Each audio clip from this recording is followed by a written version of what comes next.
Arifin Abdul, Deputy Vice Chancellor, Student Affairs and Alumni, University Putra Malaysia. Ms. Farah Izzati Fakulullah and Mr. Azamuddin Ishak, Student Representative Council of University Putra Malaysia. Ms. Rabiatul Adawiyah Syuib, Mr. Muhammad Faris Imadi, and Ms. Eri Sahriza, Students Representative, Council College Counselor University Putra Malaysia. Ms. Wan Nurul Haidah Wan Kamal, Member of Highest Council Gabungan Pelajar Melayu Semenanjung. And Ms. Aminatul Atikah Nur Azimi, Secretary General for GAMAG. And also Mr. Muhammad Firdaus bin Baharudin, Chief of Information Pertubuhan Belia Kerapatan Gradua Muda. And next salutation from Indonesia, Mr. Ricky Vanduwin Sitanggang, Master of Science student in Climate Studies at the Van Wageningen University and Research, the Netherlands. And Ms. Anissa Dian Kirani, Head of Treehome Bogor 2022. Ms. Atfi Indriani Putri, Founder and Head of Avia Cita Indonesia Foundation. And Ms. Aurelia Aranti, Co-Founder of Treehome Indonesia. Also, Mr. Oktarino Wijayanto, Head of the Committee. Okay, ladies and gentlemen, before entering the conference, we are presenting a webinar session as well as part for preparing the conference session letter. Then, I would like to say thank you for all our excellent speakers today and all the participants for joining our webinar session today. Firstly, let me introduce the background of this special event. Treehome is the Indonesian's environmental community under the foundation of Avia Cita Indonesia, which has legal agreement by the Ministry of Law and Human Rights of the Republic of Indonesia. And now, we are organizing an annual Treehome agenda, that is Treehome International Conference 2022, that will be held to discuss current environmental issues and exchange insights between the global participants involved. And now this year, this International Conference 2022 is being run in collaboration between Treehome Indonesia and University of Putra Malaysia, which has extraordinary support to be able to work together in the success of the event, as well as a direct contribution in voicing their concern for the environmental movement. Okay, now we are going to the next agenda. The next agenda is the opening speech. For the first speech, please welcome Professor Dr. Arifin Abdul, Deputy Vice Chancellor, Student Affairs and Alumni, University of Putra Malaysia. Time is yours.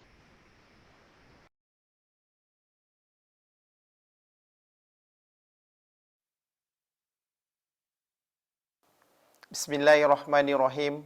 Alhamdulillahi rabbil alamin. Wassalatu wassalamu ala asrafil anbiya'i wal mursalin wa ala alihi wa sahbihi ajmain. Subhanaka la ilma lana illa ma 'allamtana innaka antal alimul hakim. Rabbi sahri sadri wa yassirli amri wa hudatan min lisani yafqahu qawli. Assalamualaikum warahmatullahi wabarakatuh and a very good morning. Dear distinguished guests, Mrs. Atfi Indriani Putri, Head of Aviata Cita Indonesia Foundation, Mrs. Aurelia Aranti, Co-Founder of Treehome Indonesia, Mr. Azamuddin and Mrs. Farah Izzati, Students Representative Council of University Putra Malaysia, keynote speakers, presenters, conference participants, and ladies and gentlemen. Firstly, I would like to congratulate Aviacita Foundation and Treehome from Indonesia, the Students Representative Council of University Putra Malaysia, and to the committee members for successfully organizing Treehome International Conference on discussing climate action. A special thanks to all the keynote speakers from both countries, presenters, and conference participants from local and international organizations who have given their commitment to attend and make this conference successful. Through this international conference, I hope to serve as a platform for young leaders to share best practices from within and outside the country while maintaining professional relationships worldwide. So please give a big round of applause to the committee members for the successful of this international conference. Thank you. I congratulate all committee members who have worked hard to make this conference possible. This conference would not have happened without the cooperation and commitment of everyone present. Ladies and gentlemen, today's theme of our conference is Youth Efforts in Taking Climate Action. As many of you would know, climate change affects the social and environmental determinants of health, such as clean air, safe drinking water, sufficient food, and secure shelter. Between 2030 and 2050, climate change is expected to cause approximately 250,000 additionally yearly deaths due to malnutrition, malaria, diarrhea, and heat stress. Young people must overcome many obstacles to ensure they will decrease the possibility of climate change through climate action.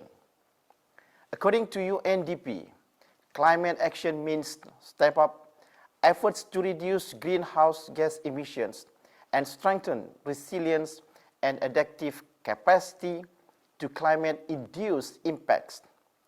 It includes climate-related hazards in all countries, integrating climate change measures into national policies, strategies, and planning, and improving education, awareness raising, and human and institutional capacity concerning climate change mitigation, adaptation, impact reduction, and early warning.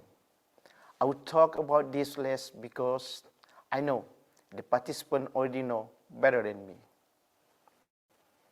We must take action on this environmental issue to improve our public health and economy. Climate disasters cause human suffering and extensive economic and ecological damage every year. Over the decade, direct damages from such disasters have been estimated at up to US $1.3 trillion, or around 0.2% of world GDP annually. For Malaysia, through the policies, we can say that Malaysians are also eager to tackle climate issues. For example, Malaysia ratified the United Nations Framework Convention on Climate Change in 1994 and the Kyoto Protocol in 2002. A national policy on climate change was enacted in 2009, along with a national renewable energy policy. Around this time, Malaysia pledged a 40% reduction in carbon intensity by 2020 compared to 2005. The Renewable Energy Act was adopted in 2011 alongside the Sustainable Energy Development Authority Act. In order to adapt this reality, people cannot afford to be narrow-minded and must constantly make an effort to engage and self-reflection. On behalf of University Putra Malaysia, I would like to share that University Putra Malaysia continues to excel as the most sustainable university in Malaysia. It was ranked first in the country in the UI Green Metric World University Ranking 2021 for 12 consecutive years. UPM also moved to 27th place in the top 50 sustainable universities in the world ranking this year and was listed as the third best university in Asia. Ladies and gentlemen, before I end, I would like to quote Yong Zhao again, who wrote in his book that education is not simply preparation for life. Education is life itself. This quote profoundly captures the vital work that will be done in the next few days in taking climate action, especially on this international conference. And so, let us bear in mind that our work is not trivial, that we are growing lives, and that we are also constantly growing and living. Once again, I would like to express my gratitude to organizers, especially Aviasita Indonesia Foundation, Treehome Indonesia, Students Representative Council of University Putra Malaysia, Students Representative Council of College Chancellor, Gabungan Pelajar Melayu Semenanjung, Pertubuhan Belia Kerapatan Graduan Muda, and all the media partners for this great international conference. Let's save our earth. I end up my speech with Wabillahi taufiq wal hidayah. Wassalamualaikum warahmatullahi wabarakatuh. Thank you. Okay, Waalaikumsalam warahmatullahi wabarakatuh. Thank you, Professor Dr. Arifin Abdu, for the speech. And next speech will be delivered by Ms. Aurelia Aranti, as representative from Treehome Indonesia on behalf of Yacita Indonesia. Time is yours. Okay, thank you, Hanum. So, good morning, everyone. We are very pleased to welcome, in particular, Professor Arifin, Professor Azani, Kak Arifdi, Kak Anissa, all the innovative presenters, and all the excited participants here. Thank you very much for all the efforts of the committees who already arranged, well, these situations. Welcome to the International Webinar and Conference Session of Treehome Indonesia on behalf of Avia Cita Indonesia and the University of Putra Malaysia. I am Aurelia here as a co-founder of Treehome Indonesia. I'm very appreciate the excitement of all youth participants here to our current climate situation. Nowadays, we face many situations which make us realize that the earth is not in its good condition. We can see many disasters come, floods, droughts, desertification, and many more. And unfortunately, if we don't do anything right now, we, as the youth, will mostly get impacted by the climate change conditions several years later. The background of this webinar and conference activities are being the simplest thing that we can do. In line with the Treehome tagline, talking and taking actions for nature, we embark to talk and build the knowledge sharing session on what environmental actions we can do in the future. It is a pleasure to have all the professionals and academicians here who have experiences and better insights about the endeavor to save our Earth. I do hope all the participants here can get inspiration and get the answer to your questions on what we can do for taking care of our Earth. I do hope also all of you guys, the young people here, will be not only talking about the ideas, but also implementing the ideas and making a better world in the future. I will end this speech with the quote, "The greatest threat to our planet is the belief that someone else will save it." So, no need to wait for others to make the first movement, but let us start it first from ourselves.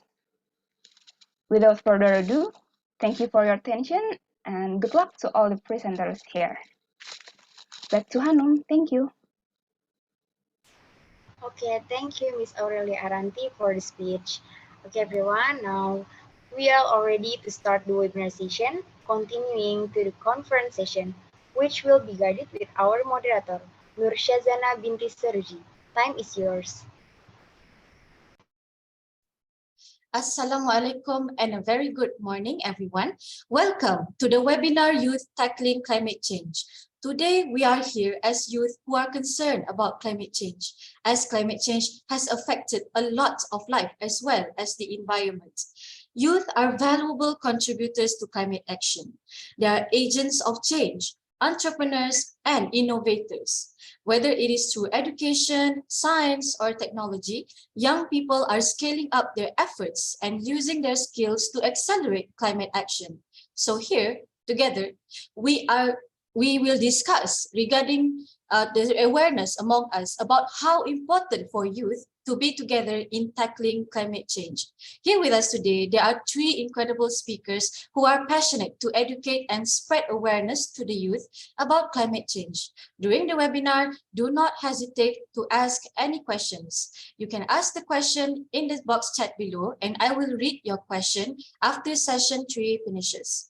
The first speaker today is Professor Madya Dr. Azani bin Alias, Professor and Lecturer from the Faculty of Forestry and Environment, University Putra Malaysia. He is an expert in land degradation and will share with us regarding land degradation. With this, I proudly handle the floor to Professor Madya Dr. Azani bin Alias. Professor, the floor is yours. Thank you. Thank you, Ms. Nur Sazana. May I share my slide?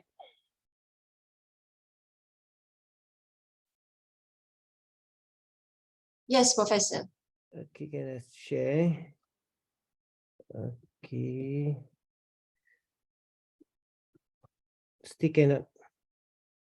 I cannot start sharing.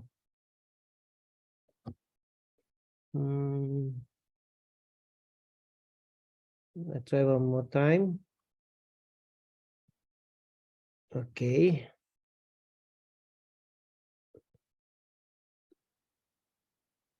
All right. Right.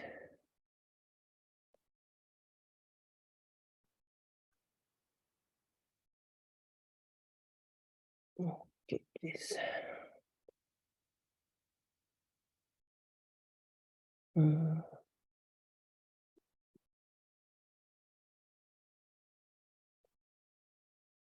Okay. I try to start my slide. It's not sure.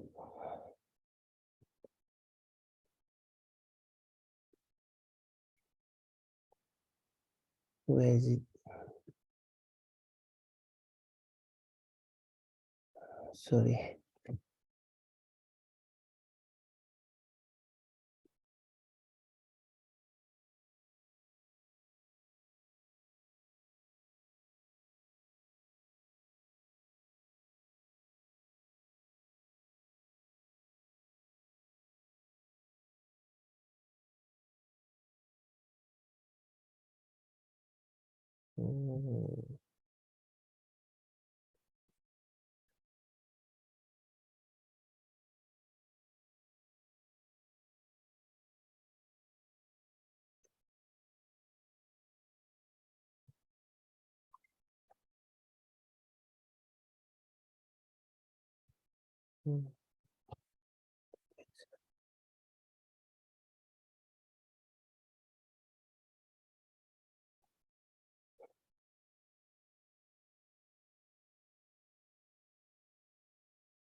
Professor, you may start. Yeah, I would like to start my slideshow. Okay. All right. I think do you see my first slide? Okay, today I would like to share with you the topic about the RED plus. Maybe some of you don't know what is RED plus. RED plus, or we can say RED plus is a framework created by the UNF conference of the party, or we can call COPE. And this RED plus is to guide the activities in the forest sectors that reduce the emission from deforestation and forest degradation, as well as the sustainable management of forests, and also the conservation and enhancement of forest carbon stock in the developing country. So RED plus, what is difference between RAD and RAD plus. RAD is the abbreviation for the reducing emission from deforestation and forest degradation. Meanwhile, the RAD plus is referring to the role of conservation, sustainable management of forests, and also the enhancement of forest carbon stock in the developing country. So the question is, what are the causes of climate change? And what is the causes of climate change? We know that when we talk about the climate change, the first thing that come to our mind is the rising of the temperature of the earth. We know that temperature are increasing right now, and that's why we call this global warming. So what is the causes of the climate change? So the evidence is clear. The evidence is clear. The main cause of climate change is start with burning fossil fuel. You know that fossil fuels such as oil, gas, and coal. When burned, fossil fuel release carbon dioxide into the air, causing the planet to heat up. So we can say that right now, increased level of greenhouse gases, GHG. We know that the CO2 is GHG and methane. And this is come from our activities. And this kind of gas trap heat in the atmosphere, and that's why the increasing the ambient temperature. Some of the example of activity that contribute to GHG, like I said, is the burning of fossil. Okay, so what are the negative effects of climate change? What is the climatic the effect of climate change?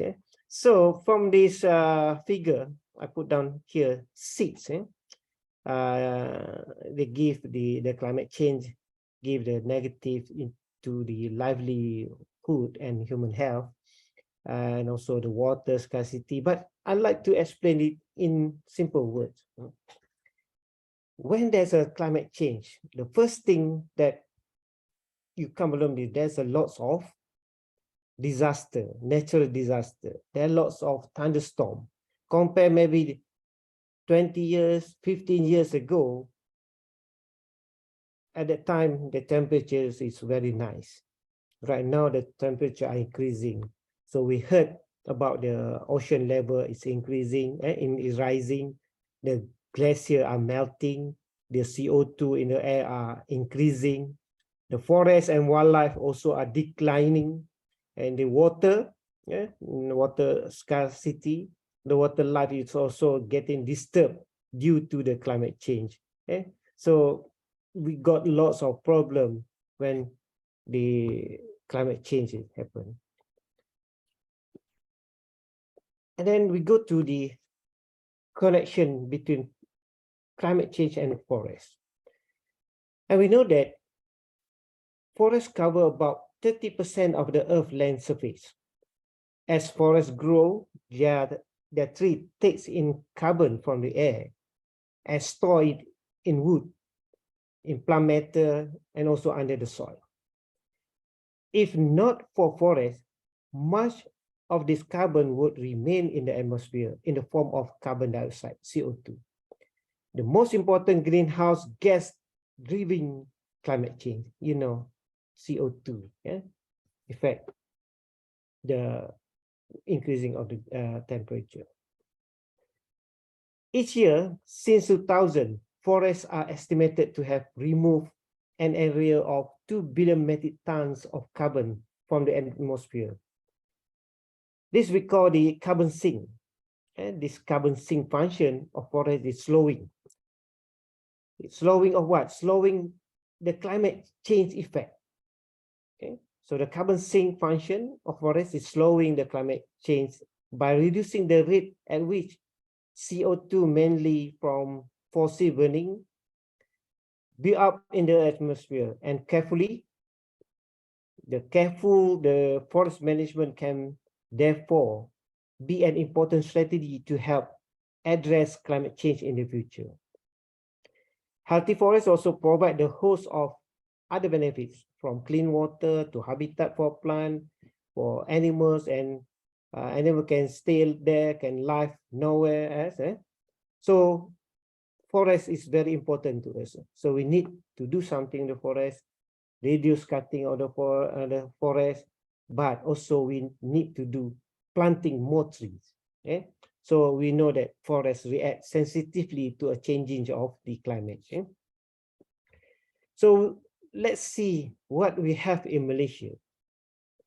Right now in Malaysia, since 2005 until 2020, the percentage of the cover in 2005 is 58.7%, then dropped almost 3% in 2020 into 55.3%.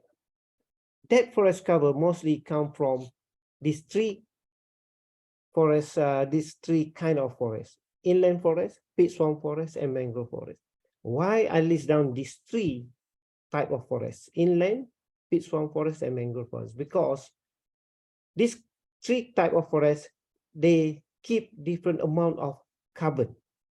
The tree absorb CO2 from the atmosphere, release the oxygen, keep the keep the carbon. So inland forests actually got lots of carbon stored in their forest.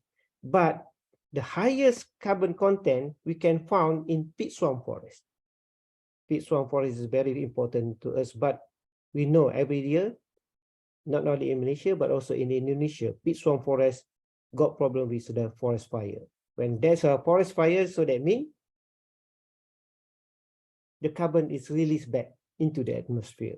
So we need to take care about this peat swamp forest. They keep lots of carbon there, but it's burning, maybe because of the natural fire, forest fire. So we need to keep this peat swamp forest because they keep lots of carbon. So what is Malaysia doing to protect its forest? Not only Malaysia, actually Indonesia also do the same thing. The government has gazetted national park as part of its attempt to save forests. For the Malaysian government has gazetted national parks since 1939. Forest reserve are valuable natural heritage area and needs to be protected. Logging, hunting, and development activity are not allowed in this area, in this national park. You cannot log in the national park. You cannot do hunting in national park. We need to preserve that national park. So we implement sustainable forest management, SFM. Malaysia regards its natural forest resources as an important and valuable resource that contributes significantly to the country economy and also the environmental well-being. Our forests are very rich in flora and fauna, not in Malaysia, but also in Indonesia. We are rich in flora and fauna. And this is done to ensure the sustainable management of forests. The audits are conducted every 5 years by independent certificate bodies. So that's why we know how big is our forest, how many forests are being there for us. And then what is RED plus? I said before already, where RED plus, RED stands for reducing emission from deforestation and forest degradation. Meanwhile, the plus signifies the rule of conservation, sustainable management of forests, and also the enhancement of forest carbon stock. Okay, this is what I see. Okay, next, what is in the national RED plus strategy? Okay, what has RED plus done? You can say like that. And what is plus done? So the strategy actually discover the management, the scope, the reference, the financing, the benefit, and also the safeguard. So the strategy, for example, cover in management. How is RED plus implemented, reported, and verified? We have the ministry to handle this. Scope, what activities are considered to make sure these RED plus are achieved? Okay. For example, for the activity are considered planting of the forest. Okay. How is the emission reduction calculated? We need to know how many carbons we are keep in our forest. So that means we need to know the way to calculate the carbon. We have the method to calculate the carbon, biomass, above and also below ground. Okay, so what has already done? Okay. One, Malaysia have moved past the RED plus readiness phase, satisfying the main element of UNFCCC Warsaw framework for RED plus. Developing countries are encouraged to implement the following eligible activity to achieve their national RED plus objective. So in easy way, we can say that we have 5 RED plus activities that contribute to mitigation actions in the forest sector and have been globally agreed to. The first is reducing emission from deforestation. So I mean, reducing emission from forest degradation. Third, conserve forest carbon stock. Enhance of forest carbon stock. Sustainable management of forest. So by that, we can keep all our carbon in the forest. Okay, so the government. So this is the difficult part. RED plus governance. We have the National Steering Committee. For this National Steering Committee on RED plus provide the key guidance and also the monitor the RED plus implementation in Malaysia. And this is chaired by the Secretary General of the Ministry of Energy and Natural Resources, which with members from State Economic Planning Unit, together with the Forestry Department, come together with the relevant federal ministry, as well as non-governmental organization and also civil society of the organization. And then under the National Steering Committee, we have a National Technical Committee, and this NTC on RED plus support the NSC in that it provide the methodological guidance on RED plus implementation and also formulate the national action plan, and this been supported by several working groups. And if National Steering Committee are chaired by the Secretary General of the Ministry of Energy and Natural Resources, for this National Technical Committee is chaired by the Deputy Secretary General Natural Resources.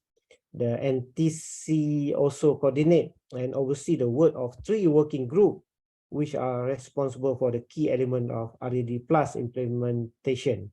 And this includes the Safeguard Working Group, which are responsible for the content of the safeguard as well as preparing predict safeguard summary report. And then we have the LULUP Working Group responsible for preparing the relevant reports in accordance with the principle of the Intergovernmental Panel on Climate Change, as well as the coordinating greenhouse inventory for the land use change forestry sector.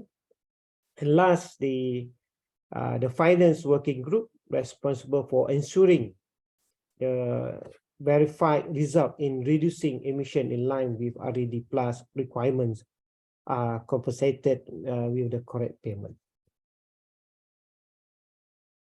So let's come, what is the RFF? Okay. We talk about the RED plus, and then we have RED plus finance framework. So what is RFF? Malaysia National RED plus strategy aim to ensure the forest resources and their ecosystem services are secure and the benefit are shared fairly and equitably among all stakeholders. This is achieved by recognizing the forest as natural capital, and then implementing the National RED plus strategy will facilitate transformational changes in the forestry sector. The forest would not merely be regarded as a source of timber or non-forest product, but instead, their ecosystem services, their rich biodiversity would be recognized and also be well valued, accounted for, and also appreciated. And it will also help increase carbon sequestration by up to 23 million tons carbon dioxide annually. And FCC, according there's an urgent needs to connect forest complex. We have in Peninsular Malaysia, we have the Central Forest Pine in Peninsular Malaysia and in the heart of Borneo in Sabah and Sarawak. There will be also enhance the country's resilience to climate change, to sustain its biodiversity and also protect its ecosystem services. And to achieve this and overcome the challenge just identified, the RADD plus finance framework was developed as a finance mechanism to incentive activity that help keep forest standing. This is designed to use fund of non-carbon benefit as well as the carbon credit. And this will help deliver other environmental and also the socio-economic benefits in addition to the climate benefits. The RIF will be in the long term contribute toward the sustainable land use system in the country. So how does the RIF work? Currently we have two. One, we have the forest carbon offset, FCO, and another one is FCC. FCO is a market-based approach, meaning that participating corporation will receive forest emission reduction unit in terms of carbon credit that they can use to offset their own emission or sell on the carbon credit market. The FCO is open to both domestic and also international investors. Meanwhile, for the forest conservation certificate, FCC, is a market-based mechanism focusing on non-carbon benefit while ensuring the environmental integrity of the emission reduction. And also we act as an incentive for environmental and social contributions focusing on conservation of ecosystem services. The FCC is generated following the RED plus requirement agreed under the UNFCCC, and the FCC is open only to domestic investor. Okay, so this is the what's different between FCC and okay, then I go to the conclusion. So by implementing the RDD plus, we are hoping that by 2021 in Malaysia, at least 20% of terrestrial area and inland waters are conserved through a representative system of protected area and other effective area based conservation measure. We must manage our protected area more effectively. We need to expand the extent of the area that are protected and ensure that the protected area are representative of the various ecosystems present in the country. We also need to recognize and facilitate community conserved area that would allow indigenous people and local community to conserve and manage important sites. And we can do this by extend and representative of terrestrial protected area network. We also can improve the effectiveness of protected area management.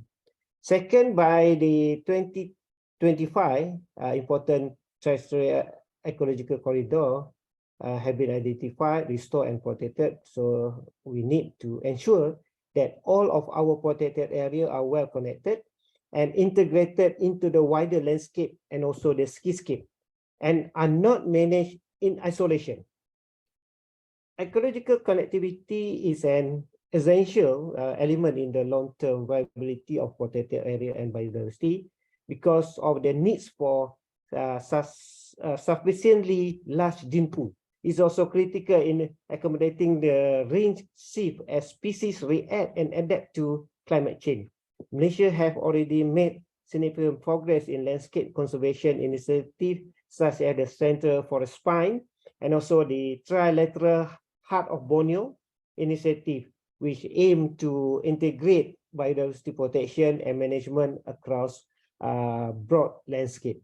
The third is the by 2025, our production forests are managed and harvested sustainably. Forestry and agriculture are very essential to the well-being of Malaysian population, economy, and also environment. Forest and agriculture land cover more than 70% of our Malaysian land area, while this sector really heavily on biodiversity.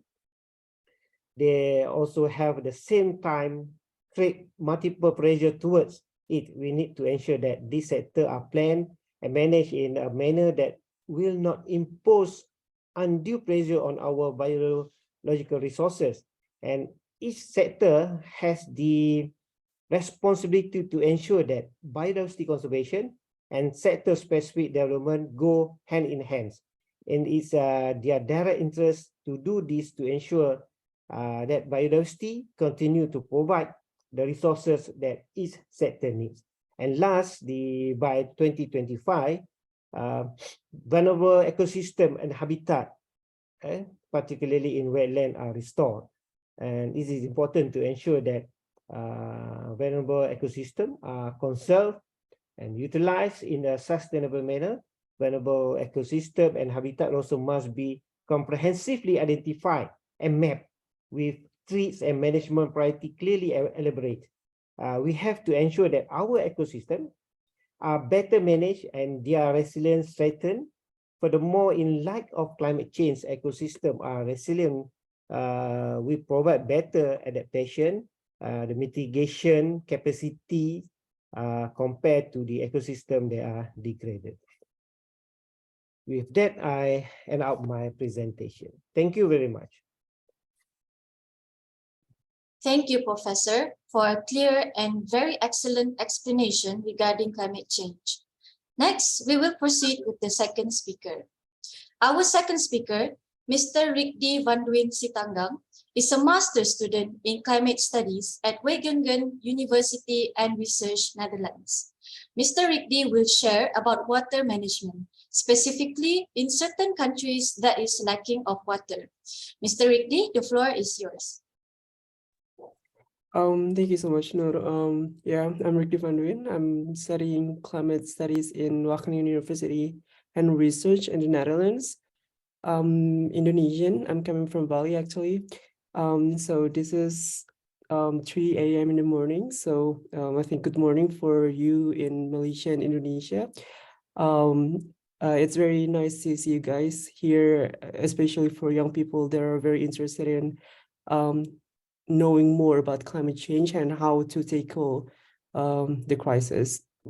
For the operator, can you please make it full screen for the presentation, please?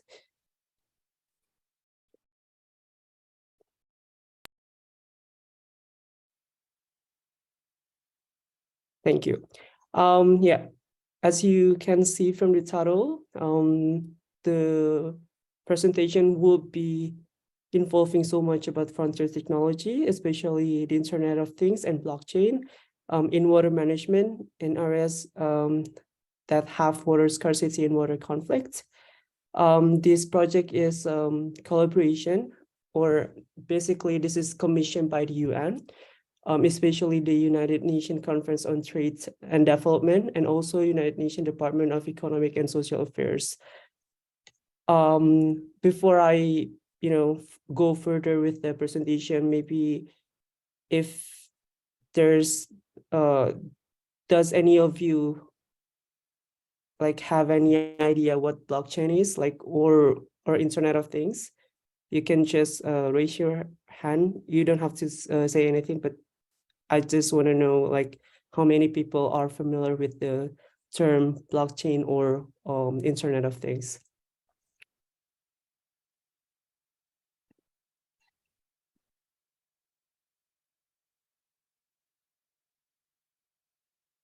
So no one?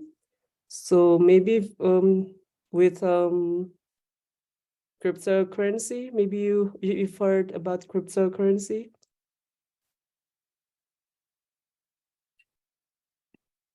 There's one person raising hand. Yeah, I think cryptocurrency is more familiar in today nowadays. So we can continue to the next slide, please.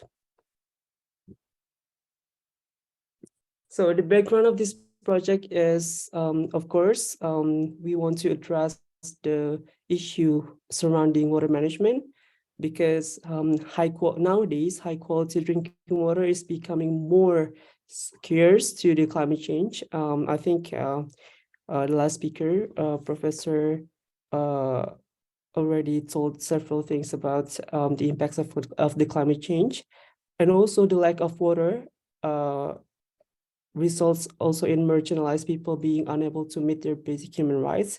If you see the pictures here, there are marginalized people, especially women, that have to fetch water from, like 3 or 4 kilometers away from their homes to fulfill their households needs in terms of water.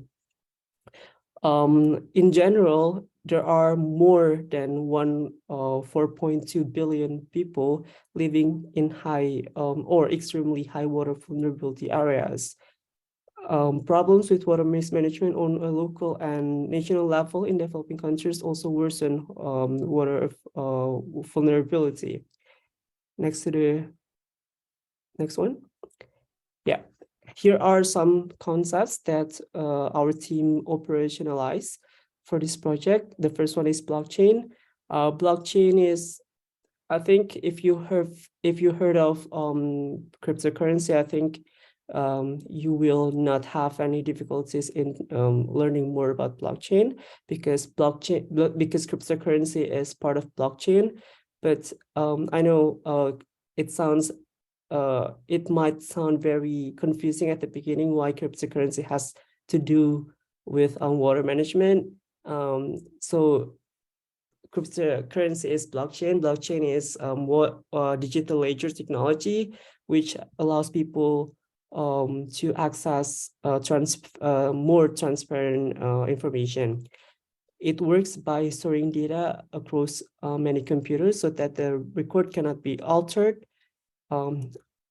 modified, or deleted by random people. So it really enhances transparency. For the IoT, or Internet of Things, this is like a very wide and a comprehensive network of various sensors and other devices. By sensors, I think you can just imagine like a physical sensors that are utilized or implemented or installed in certain areas. For instance, you can see the sensors that are installed in water wells, river basin, that kind of things that perhaps aim to detect the water availability and those kind of stuffs.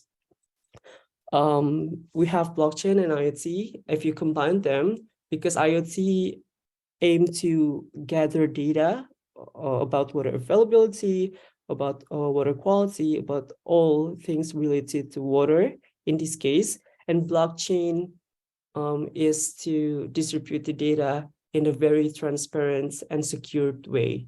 So in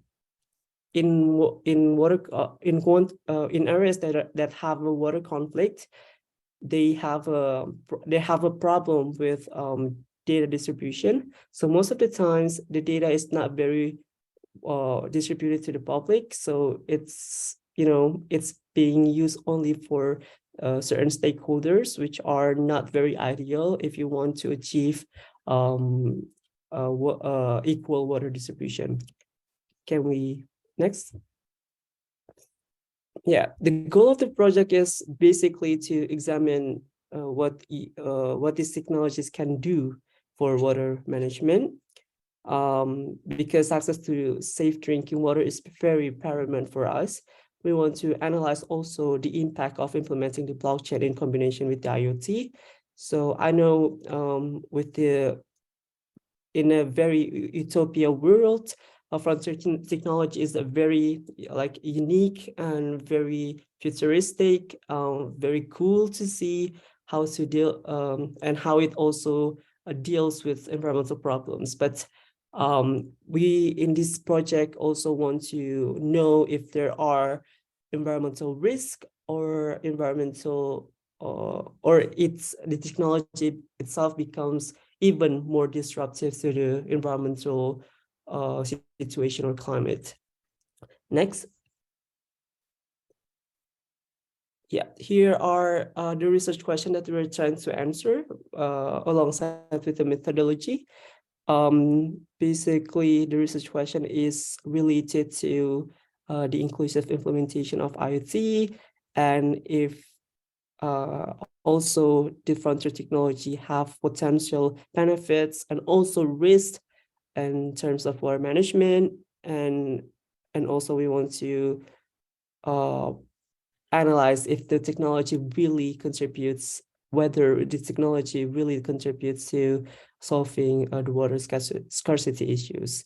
We have three methods in this project, which are literature review, expert interviews, and multi-criteria analysis. Next.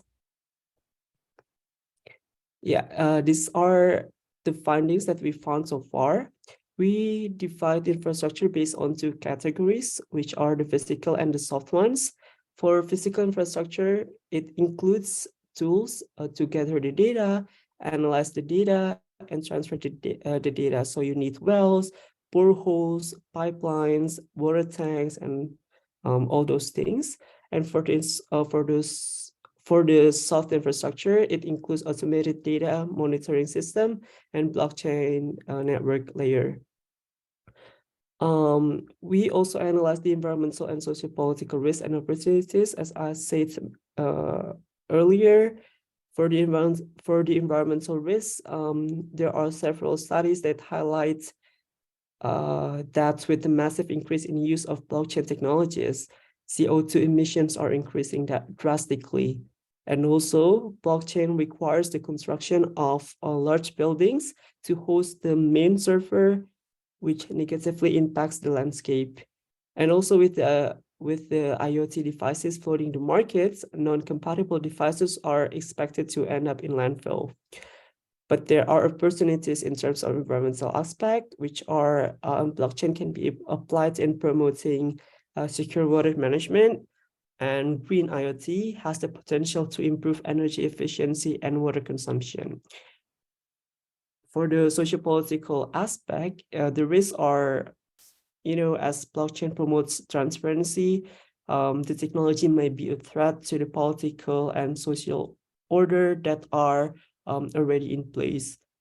The risks also involve provoking a disruption of the social order, as the international community will question the actors that are already in place. So it pretty much relates to the status quo of certain country. But there are opportunities in terms of socio-political element.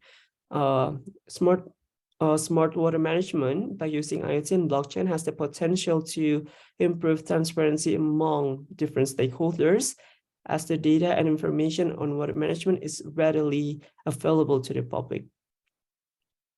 Next. Here is a case study. We chose 5 areas that have issues with water scarcity and water conflict that this is not related to per se water scarcity or water conflict, but these areas have been implementing this technology, which are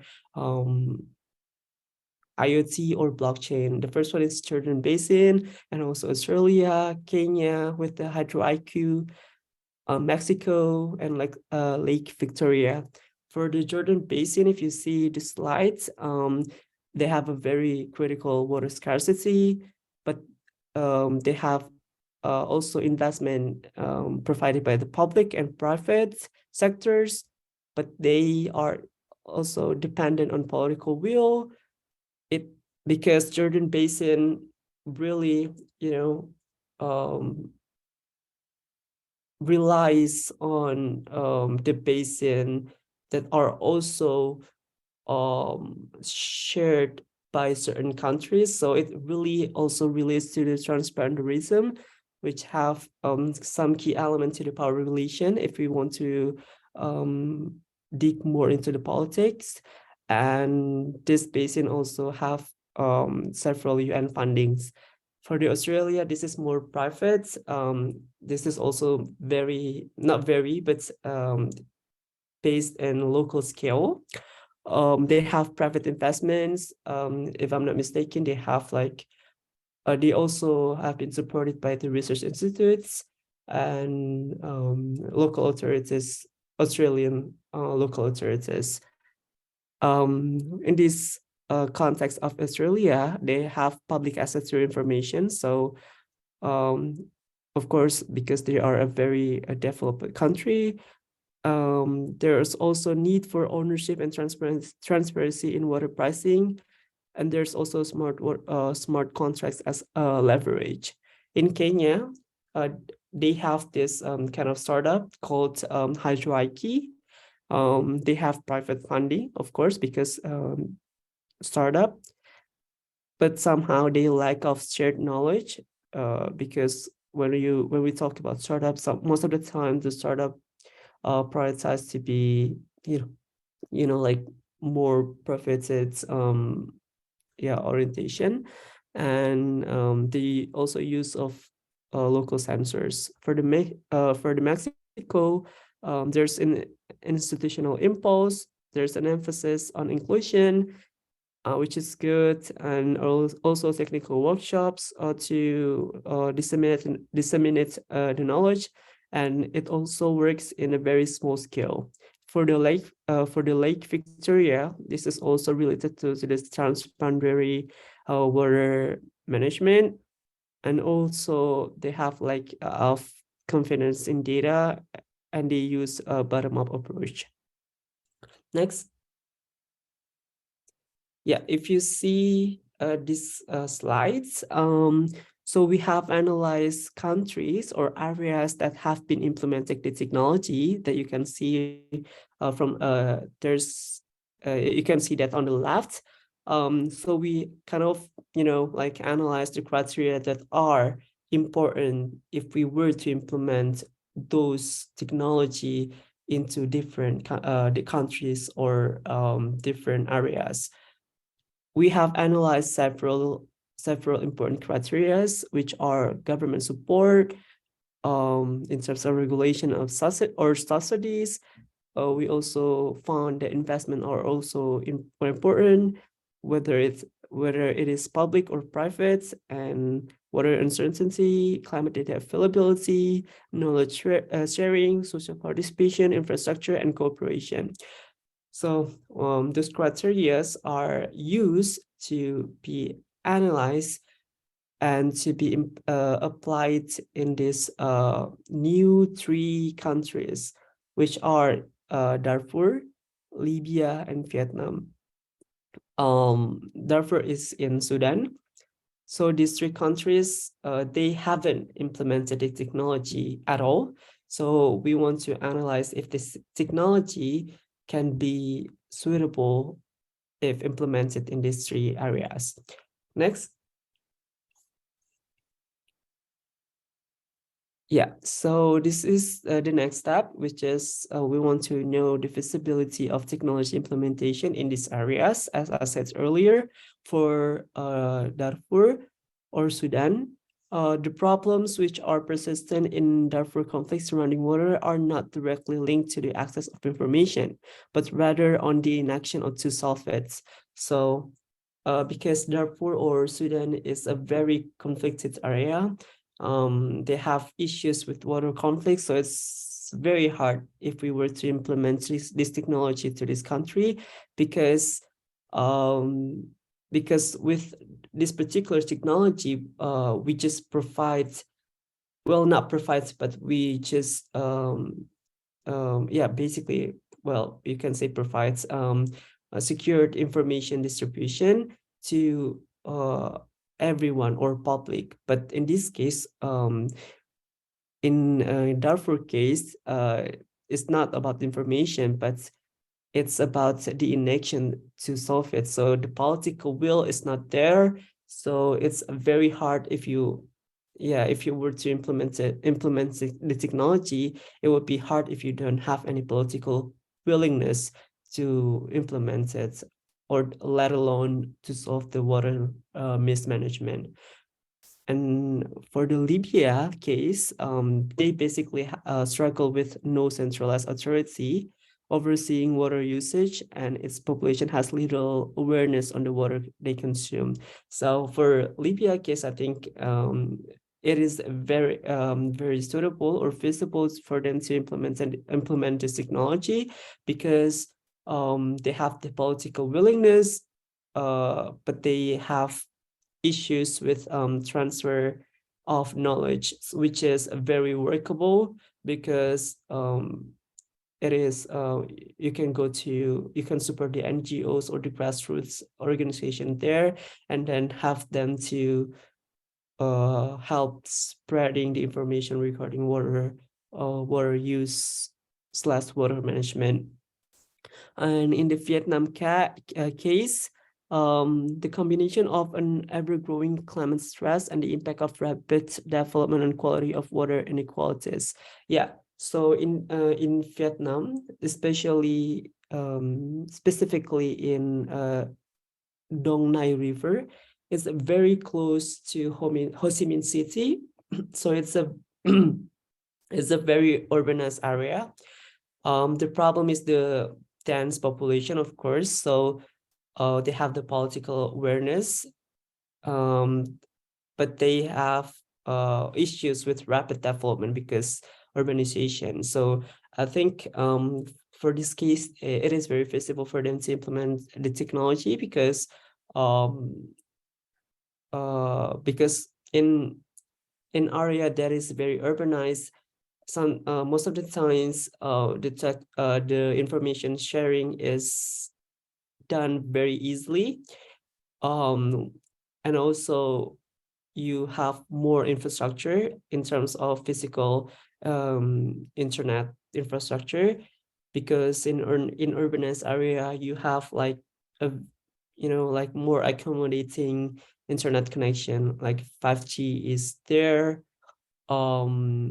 reliable internet connection is there, the wireless transmission is there. So it is very feasible for Vietnam to implement this technology. Next. Yeah, so questions, maybe questions will be done after the presenter 3, but yeah, maybe to conclude a bit about the technology implementation. So this project is not done yet. We are still processing the whole information, and want to present this to the client, which is the UN. But the thing that I want to highlight is, I know this sounds very futuristic for the future, especially managing the water issues or water scarcity, but we have to acknowledge as well that there are risks, but there's also possibility of this technology might be disruptive to the future, because of course, if you cannot really control the rapid growth of technology, it will kind of backfire to the people. That's all. Thank you. Back to you, the moderator, Noor. Thank you, Mr. Ricky, for opening our minds regarding water scarcity and management. Hopefully, our youth from both countries, Malaysia and Indonesia, will realize that we are now facing a huge problem related to climate change. Now, moving on, our third and last speaker is Anissa Dian Kirani. She is the youth representative and head of Treehome 2020. Her spirit in fighting climate change should be adored by the youth, and she will share with us regarding her experience related to sustainable lifestyle and our roles as a youth in combating climate change.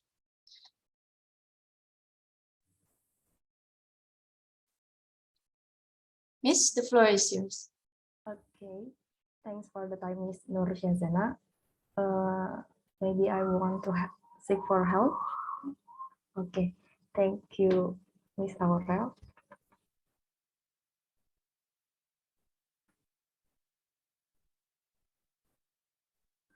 Okay. Sorry. All right. Hi everyone. I am Anissa Dian Kirani, and I'm here today as the youth representative. I want to discuss about something crucial that's been happening around us since the last century. I don't like to admit it, but this thing has getting worse each day. It is climate change. And the thing I want to share with you today was about how to deal with climate change as youth generation. Do you ever worry about the earth we might living in the future? If you ever, then let me share some thoughts. Next slide, please. Okay, the United Nations says climate change refers to long-term shift in temperatures and the weather patterns. These shifts may be natural, such as through variations in the solar cycle, but since the 18th, human activities have been the main driver of climate change. And these days, climate change has leading us to a climate crisis. What crisis here refers to? The crisis here defining the crisis of our time, because climate change is happening even more quickly than we feared. In the right page is an infographic about the impact of climate change in human beings. This already been mentioned by Prof. Azani and Mr. D before. Besides its impacting human beings, climate change also impacts other living creatures such as animals and plants. Next slide, please. Okay, here's a bit meme. Mr. Chatley says, "View 2023 will be great finally getting past this COVID thing."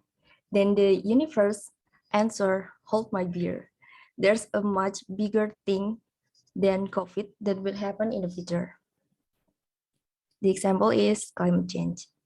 Next slide. Okay. The world we live in today is not safe anymore. Every day we live inhaling pollution and suffer from extreme weather. Then these are our roles and future goals. As the youth, we could be agents of change by starting to live a responsible life. It means we have to think about the impact of our doing on the environment.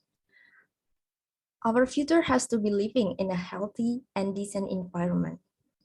Slowly of change is okay because there's no straightforward solution. Next slide, please. And here are the mission I made for us. Mission number 1 is make a dent in a problem by living a sustainable lifestyle. We should cut our carbon footprints.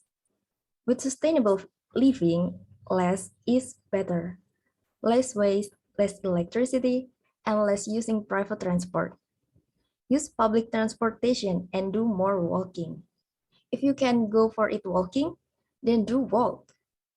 And then mission number 2 is educate ourselves more about the topic of climate change and spread it to the others.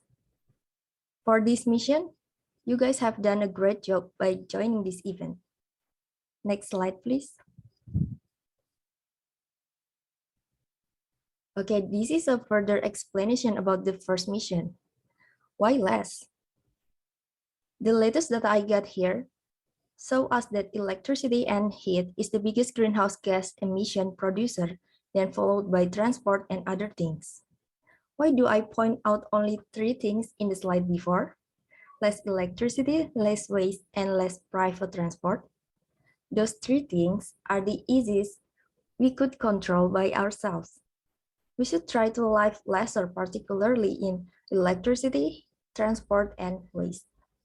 Less electricity means fewer bills, then less money. It could save us money. And less waste means less buying, less storage, and less time to tidy up. It could save us money, space, and time. And then less private transport means less fuel or gasoline, and then less amount of vehicles on the road. And it means it will be less traffic and accidents. Next slide, please. Okay, mission number 2 is self-educate.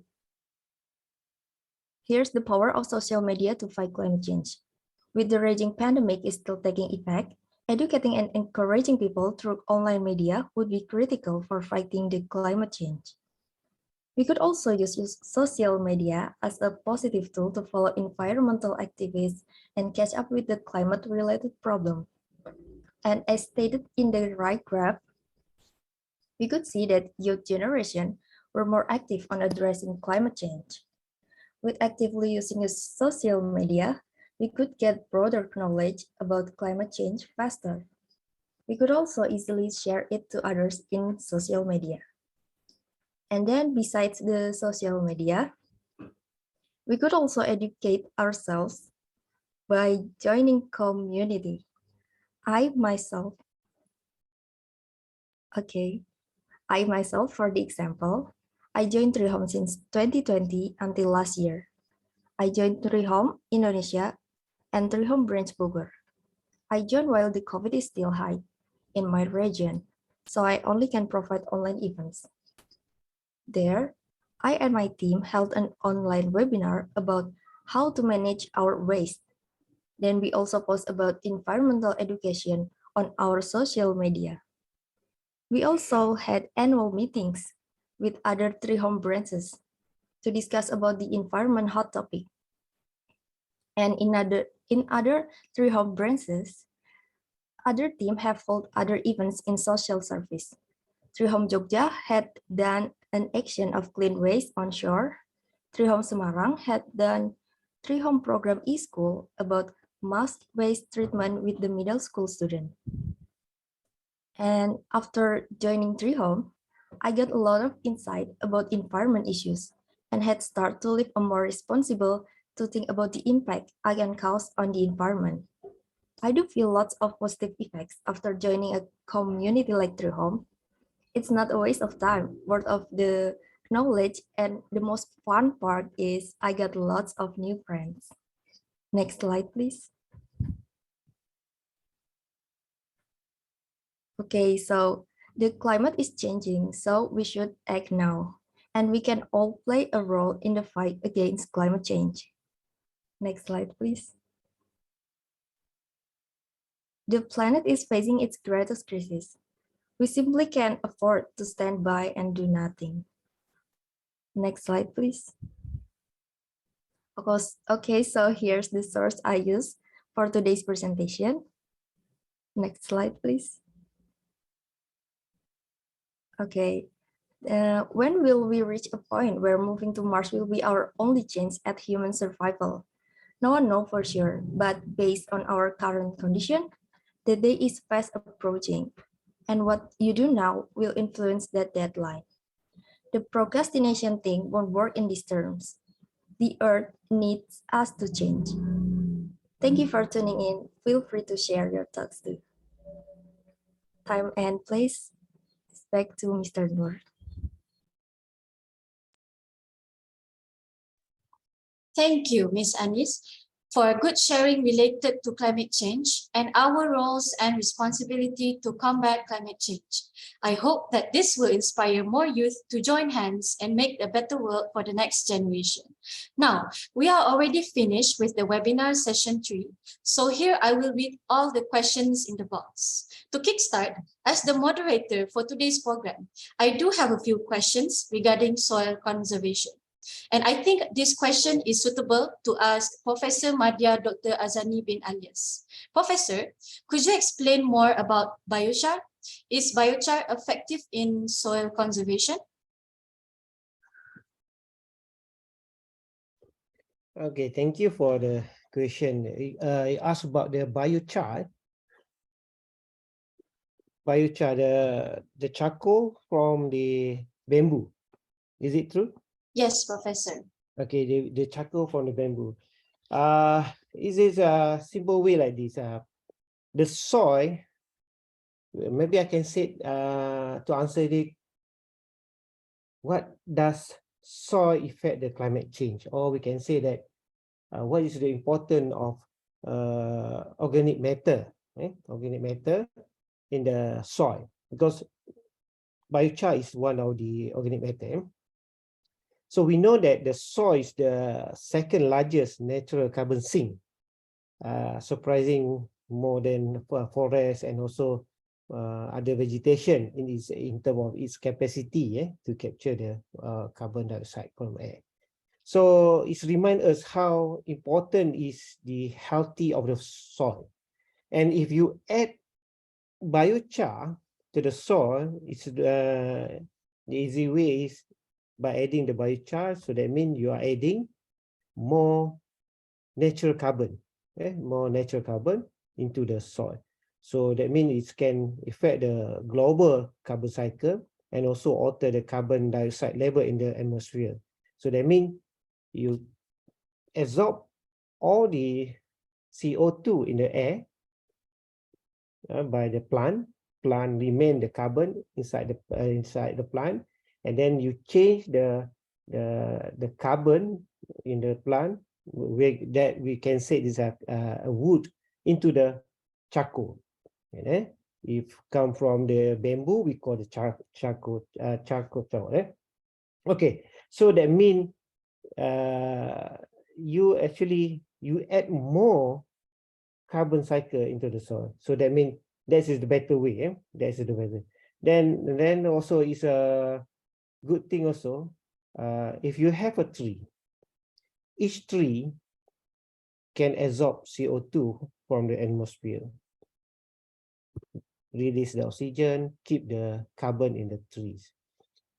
And the tree can go until 60 years. Some of the tree can go until 100 years or 1,000 years. So that means if more longer you keep the tree, that means you keep more carbon in the tree, not released to the atmosphere. Sometimes the tree you need to cut down. You cut down the tree when the tree is matured, maybe around 60 years, 100 years. Maybe some of the tree are go until 1,000 years. When you cut down the tree, actually you're not releasing the carbon back to the atmosphere, but you still keep the carbon inside the tree by keeping that wood. You use that wood to make a house. You use the wood for your furniture. Okay?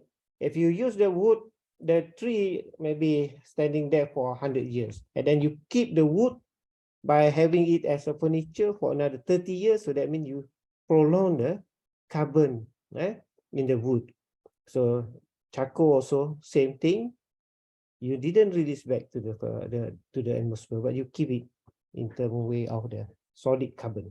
I think that's my question. My answer. Thank you, Professor.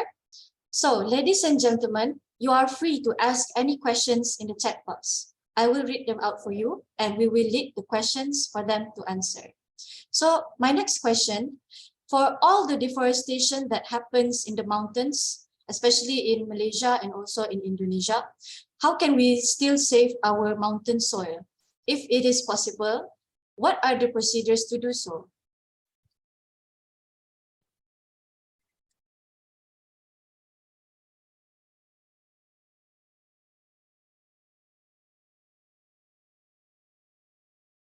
I think for this particular question, all three speakers are welcome to answer them. Okay. Anybody want to answer? Sorry, what was the question again? Mountain soil? I will repeat it. So my second question, for all the deforestation that happens in Indonesia and Malaysia? How can we save our mountain soil? If it is possible, then what are the procedures to do so? First, I don't have the expertise to answer that question to begin with. But yeah, I think as far as I know, because I did my bachelor's in agri-ecotechnology, so it's more agricultural science than forest nature / conservation. But I would say to improve soil quality, I think you need to have to into account the type of vegetation that you have to vegetation in those areas. So if you were to cut off so many forests or vegetation there, I think it will also impact the soil quality. But again, I don't really know like the real science behind that. But I know for sure for certain areas, they have a very limited compatibility. Like for instance, in the mountain or the high altitude areas, they have different compatibility in terms of vegetation. So I think to improve the soil quality, you need to kind of adjust the vegetation based on the characteristic of the area. But maybe the other presenters have the more fitting answers to this. Okay, let me help to answer. Okay, deforestation. So deforestation. So the question is quite interesting also. How does deforestation, we can say, how does deforestation can reduce the soil erosion? Actually, trees help the land to retain water and to remain the topsoil, which provide the rich nutrient to sustain the additional forest life. And without the forest, the soil will eroded and wash away, and causing for example, the farmers to maneuver on or perpetuate the cycle. Okay, back to deforestation. Deforestation actually is a process of intensive cutting of tree. Deforestation, you cut lots of tree, which finally end up with the destruction of forests because the tree are removed in large number, and maybe numerous activity are done by human that affect the environment. For instance, when the forests are burned, their carbon is returned to the atmosphere as a dioxide, and a greenhouse emission that will play a major role in altering the world climate.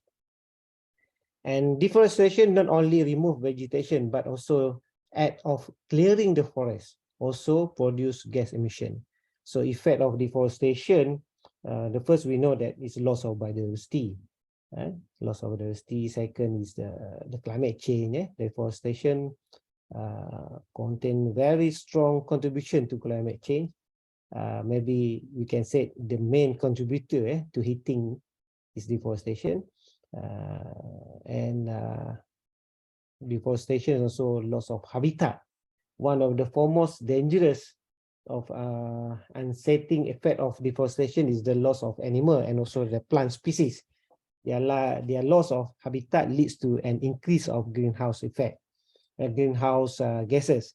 A greater amount of greenhouse gases are released into atmosphere. Healthy forests, we need a healthy forest because healthy forests can absorb all CO2 from the atmosphere, and healthy forests also can acting as a valuable carbon sink. Deforested area lose that ability and release more carbon. And water within the atmosphere also, tree also help control the extent of water within the atmosphere by helping to manage the water cycle. In deforested area, there's less water within the air to be returned to the soil. This then causes drier soil and also the inability to grow crops or trees. And tree also Trees extract groundwater through their root and release it into the atmosphere. When a part of forest is removed, the tree do not transpire this water, leading to a way drier climate. And deforestation also reduce the content of water within the soil and groundwater further as atmospheric moisture. Then we go to the soil erosion. Soil erosion are related with the flooding. Effect of deforestation include the erosion and coastal flooding. We know flooding. Trees help the land to retain water and also topsoil, which provide the rich nutrients to sustain additional forest life. Without forest, the soil eroded, the soil will wash away, and we causing farmers to get more fertilizer, to put more fertilizer, will cost you lots. And then we know the barren area, which is left behind within the wake of those unsustainable agriculture practices, is then more liable to flooding. The abandoned area, the abandoned agriculture area mostly tended to be flooding, and the forested soil usually not only rich on organic matter but also more immune to erosion, and also immune to the, we can say, extreme weather event. And this happened because of roots. Because of roots help feed trees within the ground, and therefore also the sun blocking tree cover help the soil to slowly dry out. I think that's my answer for those questions. Thank you very much. Thank you, Professor Madhya, Dr. Azani, and Mr. Riddhi for the amazing answer. I do hope that the answer helps youth for understanding more about climate change. So I have also read there are a few questions in the chat box here. So I will read the first one. First one is, I have heard the countries are currently going towards the net zero emission due to the solution of climate change. My question here, what is the speaker's opinion of carbon trade? Does it really can become one of features to pursue the solution of climate change? Or to pursue, does it really can become one of features to pursue the emission reduction? Oh yes, what is the speaker's opinion of carbon trade? Does it really can become one of features to pursue the emission reduction? So I will open the floor to any speakers to answer the question.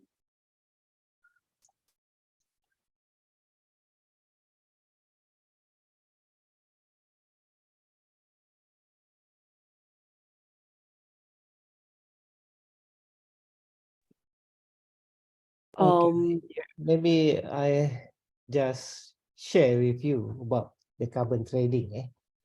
Maybe some of you know what is carbon trading, and carbon trading is a market-based system that aim to provide economic incentive to encourage organization to reduce their environmental footprint. Unlike voluntary offset, where consumer can choose to pay to compensate for their what we call compensate for their carbon footprint, carbon trading is a legally binding scheme. Okay, so is it how to say efficient or not? How does carbon trading reduce the climate change? Okay, through carbon trading, limited capacity of the atmosphere to absorb greenhouse gas will benefit the world economy. At the same time, the price, we need to put a price. For example, 1 ton of carbon, you can keep 1 ton of carbon in the tree, or in a way we can say that if our lowland forest, maybe in Indonesia also same, 1 hectare of lowland tropical forest can keep about 257 ton of carbon per hectare. 257 ton of carbon per hectare. And the price of the carbon right now, they are trading between 50 to 500 US dollar per ton. Yeah, 50 to $500. It depends on type of forest. If you have a good forest, so that means you can keep more carbon. More carbon will be higher value. If your forest is degraded, you can have less carbon. And then because of less carbon, the carbon price also will be less. If, for example, the price, you have a good forest, healthy forest, so your carbon will be valued at 500 USD per ton. If you have 200, 250, 200, let me try to calculate for you. If you have 250 ton per hectare and your price of the carbon is about 500 USD, so that means 1 hectare you can sell the carbon at the price of $125,000 per hectare. Can you imagine how big is your forest? So by not cutting the tree, if you can trade the carbon, so that means you no need to cut the tree, you can sell the carbon. Can you imagine? 1 hectare is 125,000 USD. So if this carbon trading a success, so that means in future no need to cut the tree. So the net zero targeted 2050. Some of the country are heading for that. I think Indonesia also heading to net zero already. In Malaysia also coming soon, 2050, we are also heading for net zero. That's all for me. Thank you, Professor, for the answer. Now, there is a second question I would like to ask. Good morning. For the speakers, I'd like to ask a question. At COP27, nearly 200 countries succeeded in making a historic agreement to establish a loss and damage fund to help vulnerable countries affected by climate change. Even so, there is still a dilemma regarding the contribution of rich industrialized countries in accepting the idea of funding to tackle climate problems.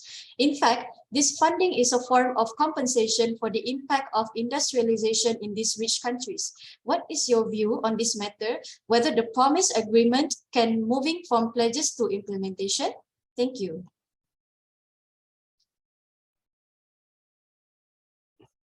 Yeah, maybe I could contribute to this question. So a couple of days ago, there's a PhD student had a seminar in my campus, trying to update us or catch up us on the progress of COP27 in this year.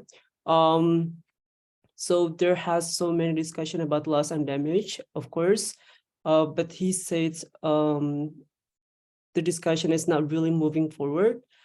The topic has been there for several years in COP. I think it's even before the Paris Agreement in 2015. Now even we have 27 years of conference, but we haven't really decided on what commitment that have to be done by all countries in terms of managing the loss and damage issue.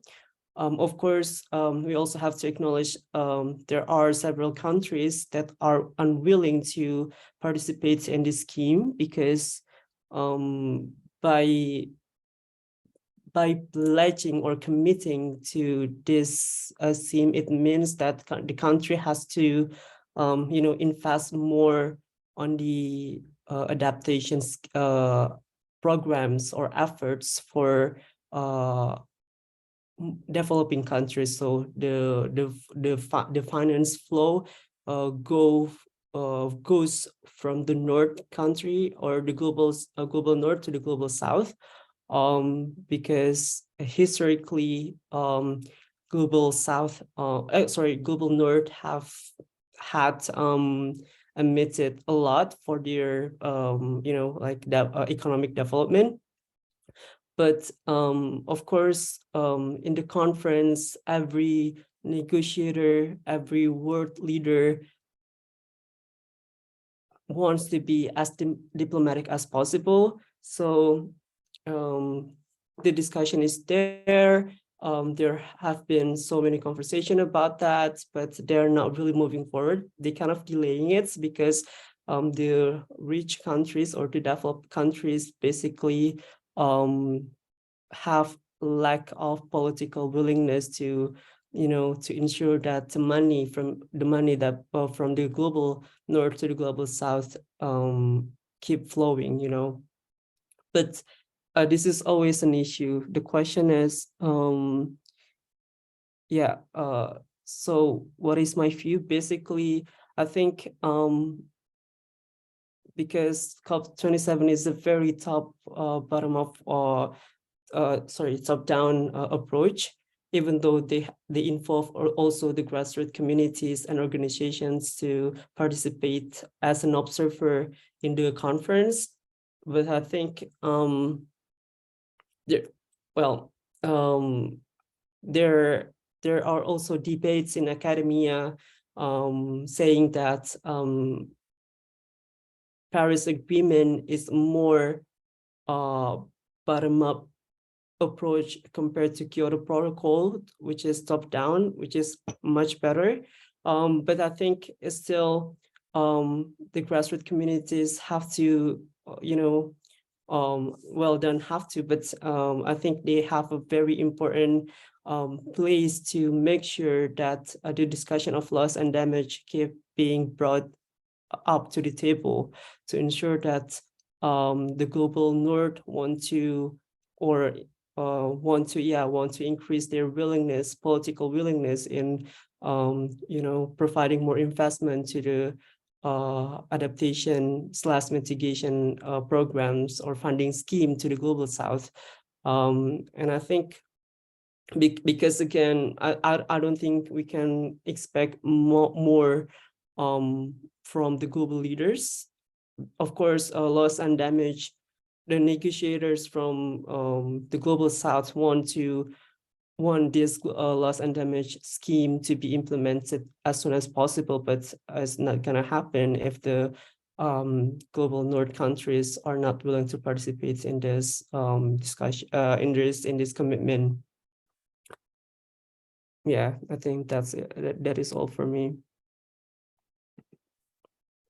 Thank you, Mr. Rikdi. Thank you to all speakers and audience for the amazing questions and answers. Now that we don't have any more questions, we will be proceeding to our next agenda. As a token of appreciation, we will present e-certificates to our beloved speakers. First, congratulations to Professor Madya Dr. Azani bin Alias, Professor and Lecturer from the Faculty of Forestry and Environment, University Putra, Malaysia.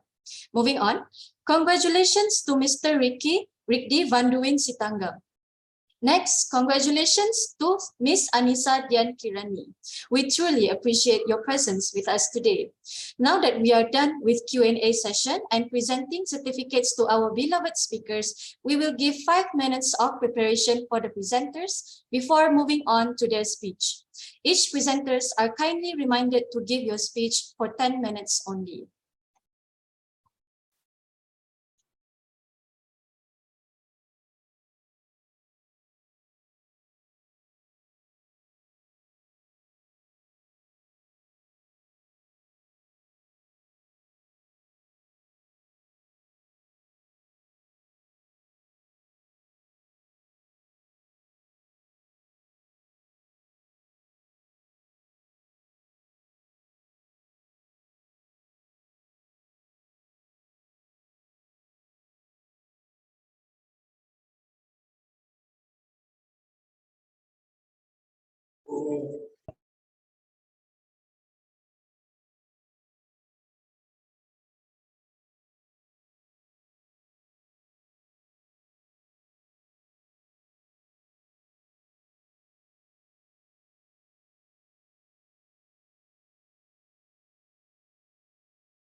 Our first speaker, Fadia Azani, are you ready? I'm ready. Okay, you may start. The floor is yours. Okay, before I begin my presentation, I would like to thank Treehome ID, Avia Cita Foundation, and University Putra Malaysia that gave me this amazing opportunity that I am truly grateful of. And without further ado, allow me to introduce myself. My name is Fadil Zani, and I am from Lambung University, which resided in South Kalimantan, Indonesia. And the subject that I chose is regarding land, which is the solutions for deforestation and forest degradation. Next slide, please.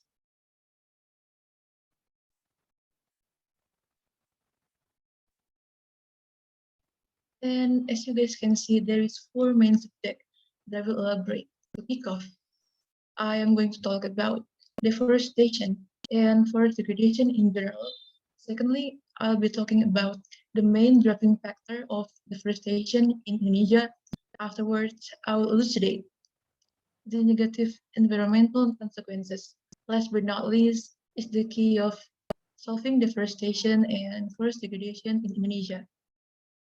Next slide, please.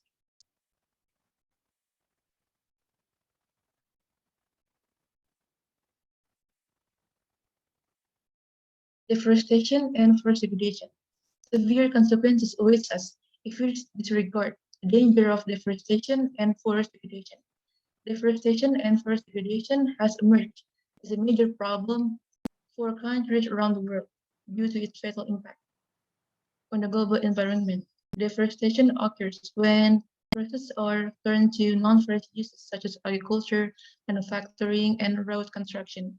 Forest degradation occurs when forest ecosystem loses its capacity for provide essential services and goods to people and nature.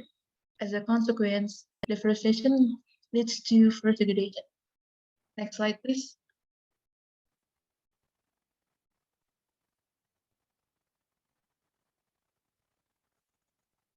As you guys can see, on the top left is an image that shows a view of a timber depot in the upper Baram region in the East Malaysia state of Sarawak, which is still in Borneo. And on the bottom right, this photo shows a view of concession owned by a palm oil supplier in Muara Teweh, North Barito, Central Kalimantan, Indonesia. Next slide, please. Deforestation in Borneo. In early 2021, in the midst of COVID-19 pandemic, Borneo hit the news of massive flooding in South Kalimantan. The floods were caused by a series of events that could have been prevented by the Indonesian government. Over the years, the government has issued company permits in an arbitrary manner, resulting in significant deforestation in Borneo. Due to sparse forest cover, South Kalimantan is highly prone to flooding due to the amount of rain it received in mid-January. According to the latest region from the National Disaster Management Agency, heavy rains triggered landslides and severe flooding in at least 10 subjects and districts, took 20 lives and affecting more than 300,000 people. Indigenous communities have also been severely affected. One of the island's indigenous people, the Dayak, relies heavily on forests for their livelihoods. Their culture and way of life are now threatened by corporate greed and lack of government support. The devastating fires of 2015 and 2019 are etched in people's memories, burning nearly 4.4 million hectares of forest. President Joko Widodo, who visited the impacted areas, said that the high rainfall was to blame for burning of this. And it is important to note that the most palm oil and plantation in permits are focused on areas that have experienced severe flooding. Next slide, please.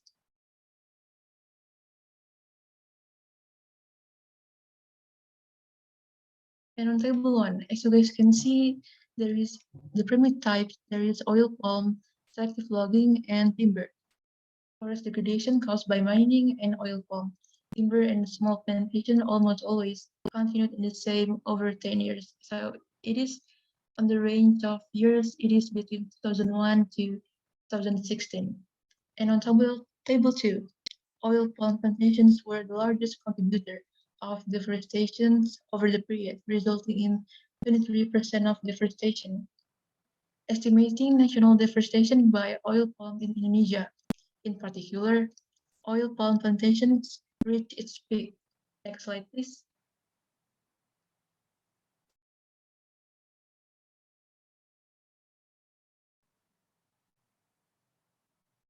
And here it is, the negative environmental consequences. First off, there is soil erosion. Deforestation weakens and degrades soil, in addition to being rich in organic matter, forces soil land to be more resilient to erosion, inclement weather, and extreme weather. This is mainly because roots help anchor trees to the ground and tree cover which block the sun. As the oil dry out more slowly, they may become more vulnerable to natural disasters such as floods. And second, there is source of greenhouse gases. So, greenhouse gases on Earth trap heat in the atmosphere, warming the planet. In addition to habitat loss, the lack of trees also means more greenhouse gases are released in the atmosphere.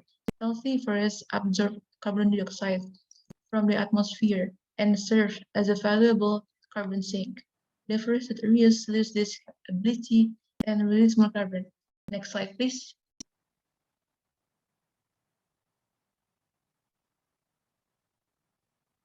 And there is habitat loss.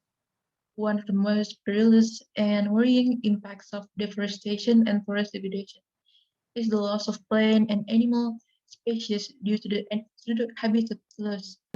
70% and terrestrial plant and animal species live in forests. Deforestation threatens not only the species we know, but also the unknown. And the last is disorganized water cycle. Trees also control water levels in the atmosphere by regulating the water cycle. One of the most important forests for regulating water cycle around the world is the Amazon rainforest. Its millions of trees work together to release moisture into the air, creating atmosphere rivers that regulate the Earth's weather patterns. Next slide, please.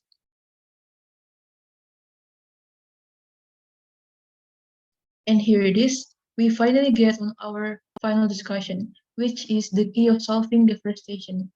And as an Indonesian civilian, I'll be focusing on how to solve this issue in Indonesia.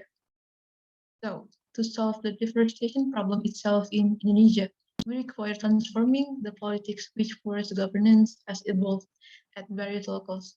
Finally, the government of Indonesia has to strengthen the commitment to not permit any company to act in arbitrary manner.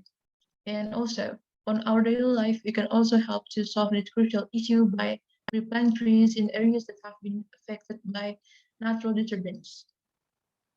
Next slide. And that brings us to the end of my presentation. I sincerely appreciate your attention today. Thank you, Fadia Azani. Now we will proceed to the second presenter, Najwa Noor Awalia and the team.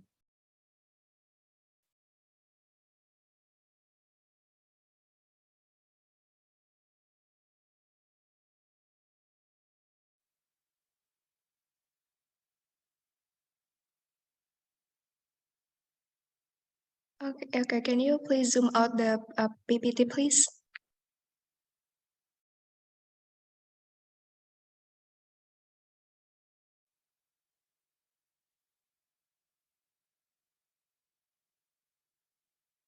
Okay. According to the National Disaster Mitigation Agency, Indonesia has experienced more than 1,000 forest fires in the last 10 years.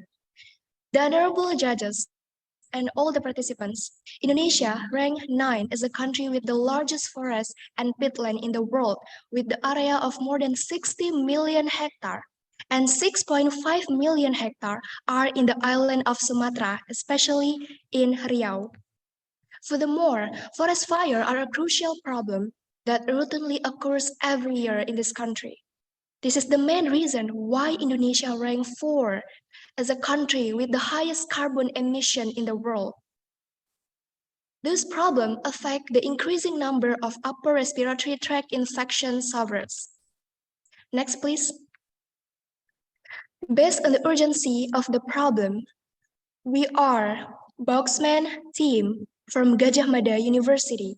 I'm Najwa Nur Awalia with my partner Sasa Aulia, proudly present our paper with title Boxman Bauxite Management, a waste management tool for reducing gas emission carbon dioxide with bauxite tailing as an absorption in Riau to achieve net zero emission. Next, please. Ladies and gentlemen, Indonesia have a huge potential of bauxite tailing because more than 60 million tons of bauxite in 2021 in Sumatra. However, the use of bauxite results in uncontrolled waste production.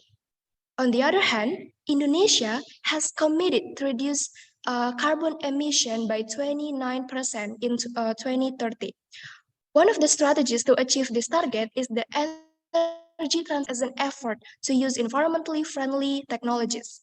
And based on the urgency of the problem, we need innovation to achieve net zero emission by utilizing of bauxite tailing for fresh fire smoke absorption, especially in Riau. Next, please. Because of that, we are here to answer the challenges with our solution, namely Boxman, bauxite management. The component of Boxman consists of several parts. The first one, a place to put the compressed xylite from the crystallization process, and we also have nets, and also we have aluminum poles shaped like panel billboard, and the last one, we also have remote infrared to control the system. Next, please. So our research is divided into main stage. There are technical analysis and economic analysis. Through the problem then after occur in Indonesia, especially in Riau, Boxman will be applied in Riau.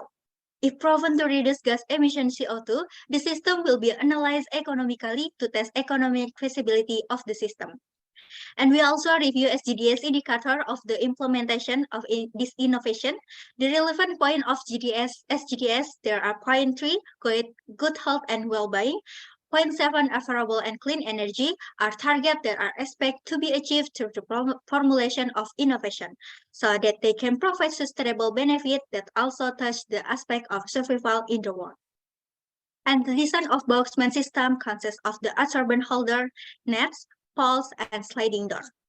Next, please.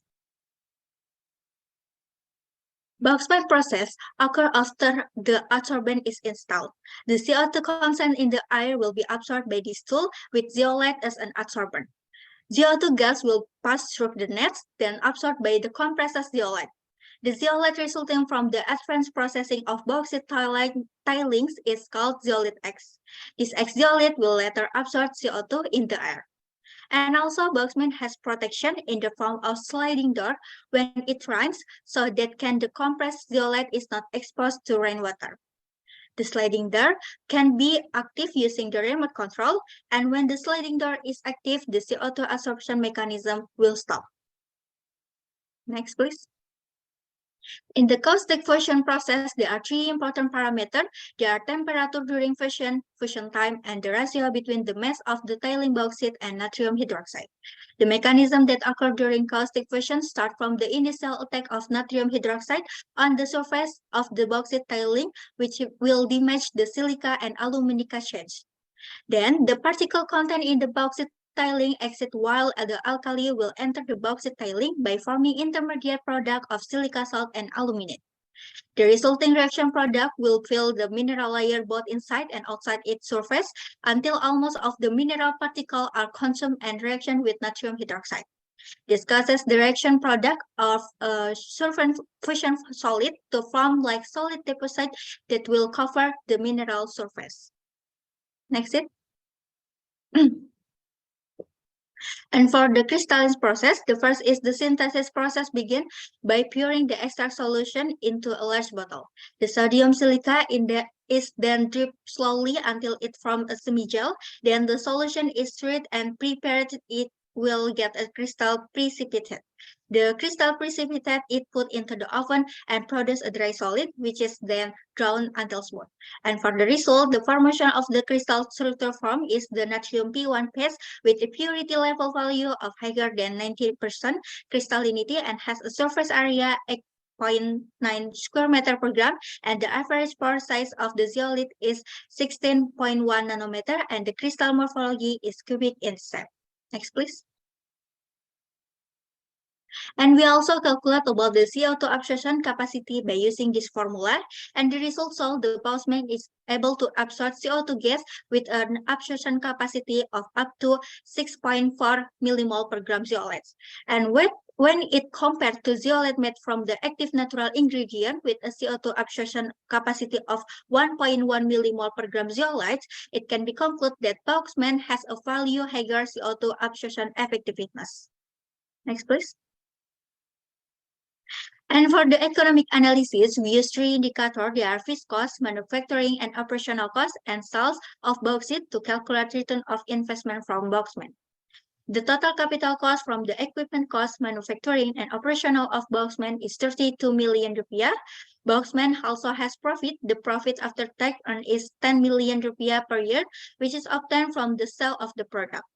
Boxman has been able to profit even the first days of operation from the system since the system was built, which can be seen the Boxman has the return of investment of 40% and BEP 1 year, which is obtained profit from the sale of the product. Next, please. Ladies and gentlemen, the question is, what makes the Boxman special? At least there are 4 reasons why we have to implement Boxman to achieve net zero emission.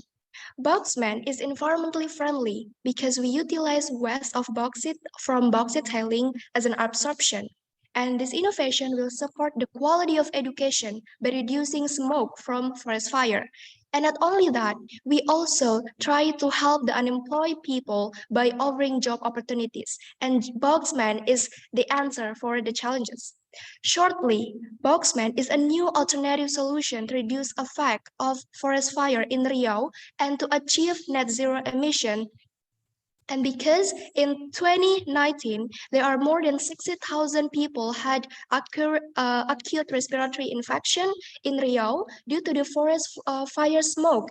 And this make Boxman really need to be implemented in this country. And the conclusion from our paper are the first one, Boxman design consists of an absorption container, net, and pole that resemble a billboard panel as well as a sliding door. We also have a remote infrared to control the system. The second one, Boxman has a higher carbon dioxide absorption effectiveness because the CO2 absorption capacity of Boxman reach more than 6.4 millimole per gram zeolite when compared to other zeolite made from active natural ingredient with only 1.1 millimole per gram zeolite. And the third one, Boxman energy consumption is estimated more than 7,000 multiplied by 10 to the power of 5 kilojoule during the caustic fusion process, and more than 4,000 multiplied by 10 to the power of 4 kilojoule during the crystallization process. Assuming that Boxman utilization of Boxman tailing is 33.5%. And the last one, Boxman proved to be economically feasible because this is based on the result of economic analysis, which show the return of investment and profit from the scale. And furthermore, the suggestion for Boxman, the first one, of course, we need further research regarding the processing of absorbent to maximize the air absorption process. And not only that, to make Boxman really happen to be implemented in this country, we need collaboration with the local government to implement Boxman to pay more attention to the health aspect of the community and also to the environment itself. That's all. What last but not least, we strongly believe, not least, we strongly believe that Boxman is a right choice and Boxman is a really right decision for reducing gas net zero emission because there's no planet B and Boxman is the answer. That's all for us. Thank you very much for your nice attention. Thank you, Najwa Awalia and the team for a very interesting presentation. Now, we will proceed to the third presenter, Marcel Christian Halim and the team. Marcel, the floor is yours.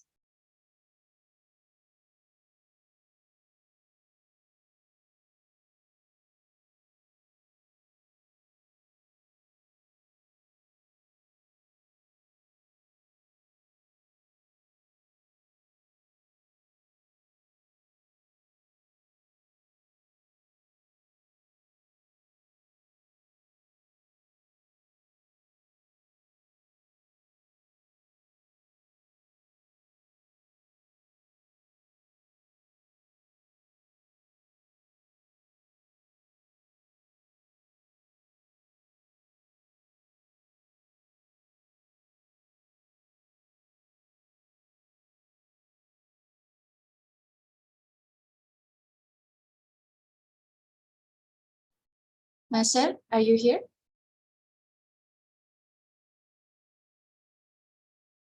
Hello, excuse me, is this group 3, right? Yes, this is group 3. Okay, I am the representative from Marcel's group, and I will be the one presenting today. Sure, the floor is yours. Okay, thank you.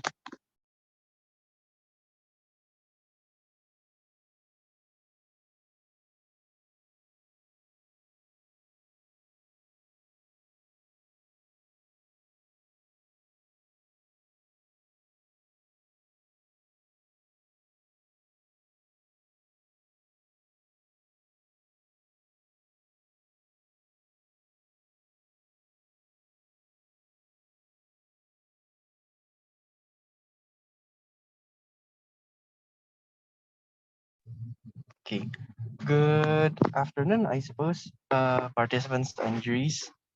I am here with the team Rewash, and we're going to explain about what is Project Rewash, which we call the modern way of saving water. Youth effort in taking climate action international conference Treehome X UPM. The next slide. Our team is myself, Patrick McLesley, the team leader, which unfortunately cannot be present today, which is Marcel Christian Halim, and another team member, Samantha Grace.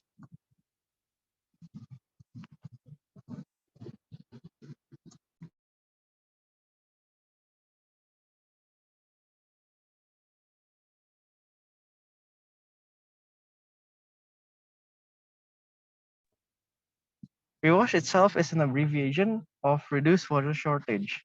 We aim to help people contribute in solving water shortages by monitoring water usage and bring clean water to people who doesn't have easy access to them. This is a concept application that which we made, and you can see what our campaign is by scanning the QR code on the bottom left corner that will take you to our website.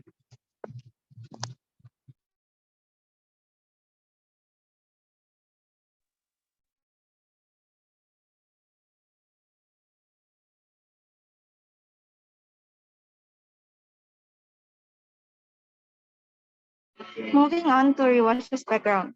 First, we based it on Society 5.0. Right now, a suitable and easiest platform to link with is through technology. Certain features that were created from technological development and are commonly used tools are applications and IoT. In Society 5.0, a huge amount of information from sensors in physical space are accumulated in cyberspace. In cyberspace, this big data is analyzed by artificial intelligence or AI, and the analysis results are fed back to humans in physical space in various forms.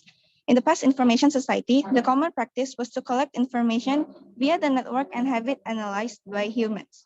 However, in Society 5.0, people, things, and systems are all connected in cyberspace, and optimal results obtained by AI exceeding the capabilities of humans are fed back to physical space. This process brings new value to industry and society in ways not previously possible. So, new value created through innovation will eliminate regional, age, gender, and language gaps and enable the provision of products and services finely tailored to diverse individual needs and latent needs. In this way, it will be possible to achieve a society that can both promote economic development and find solutions to social problems, which in this case revolves around the problem of limitation to clean water and sanitation access. So, to achieve our goal on sanitation and the distribution of clean water, Rewatch is an appropriate platform to use because it involves the use of technology through IoT and AI. Secondly, Sustainable Development Goals or SDG number six.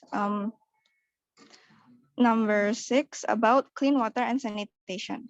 According to the Health Organization and UNICEF, 90% of the world's population used at least basic drinking water services, increasing from 88% in 2015.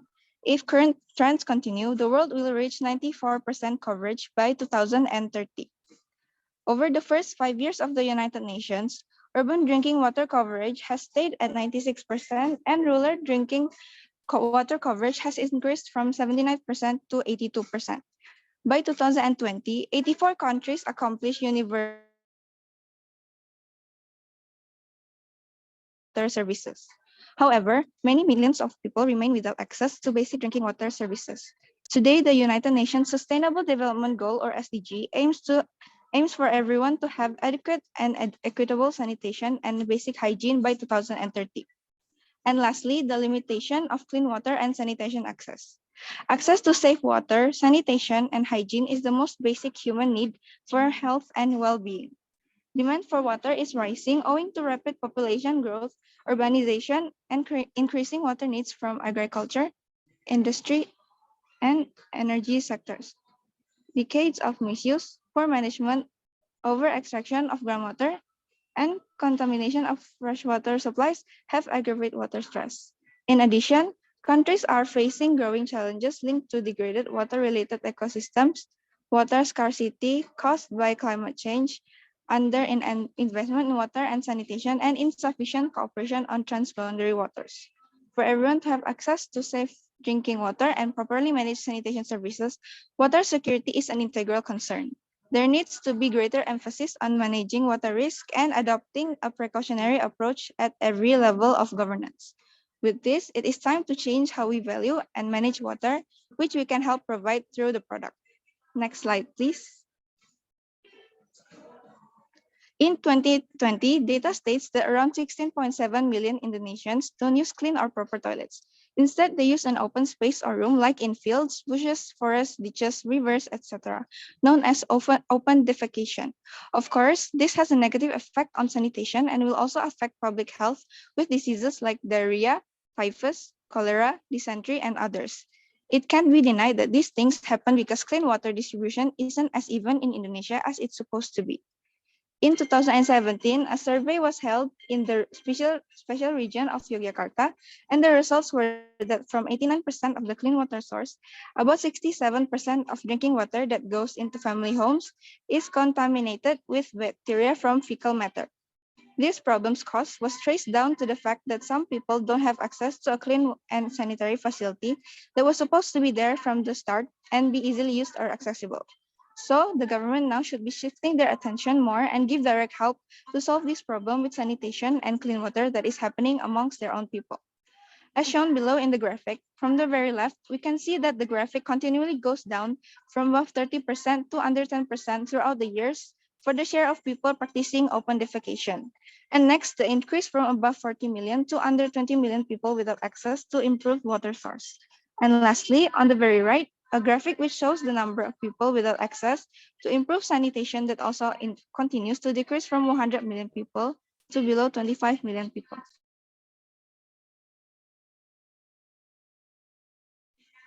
Next slide, please.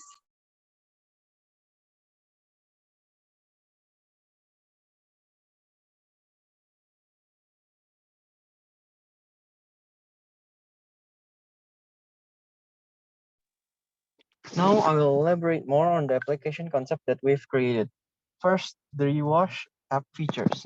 And at the bottom left of the screen, you can scan the QR code to the application features guidebook. Next slide. For the features, first, we have obviously the profile section to personalize the user experience. You just have to enter in data and no, we won't use your data without consent. Secondly, is a water usage tracker. As per the name, this feature tracks how much water you've used throughout the connection with the smart rewash device. Third is rehydration data. This feature keeps track of how much water you've consumed from a daily to a monthly basis. This is one of the features that requires additional data to be added to make sure we tailor the water consumption to what you actually need, because different people require different water intake. Next is a rehydration reminder, which is a tool that reminds you to drink water by a pop-up notification or an alarm depending on what the user chooses. The fifth feature is Smart Rewash's own remote control that is connected to the Rewash app itself. Here is where we use IoT technology or Internet of Things as the data recorded also shows up on this section of the app, and you can control the device itself from the app. The sixth is what we call Hydro Point. This is where you can see shops that have clean/drinking water available nearby being displayed. We also offer a delivery service for it, but for now, we have a little concept on making the delivery itself environmentally friendly by using e-bikes, but not e-scooters, because the areas that will use this feature have a high chance of being in a secluded area. Next is the news section, where we compile news about like water, sea level, water supply, and interesting research about water stuff from various sources. And here, we implement the AI technology to sort the news automatically. The last of the features are the essentials. Things like the settings to change the permissions, device connections, application configurations, and the details and information sections, which is the last one, where we displayed the current application version, project background, contact information, and others. Next.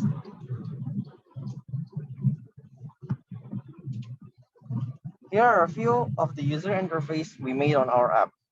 From the very left is the loading screen. Next to that is the login and sign in screen. The fourth screen is the home page. Next to that is the profile section, and lastly is Hydro Point. Moving on.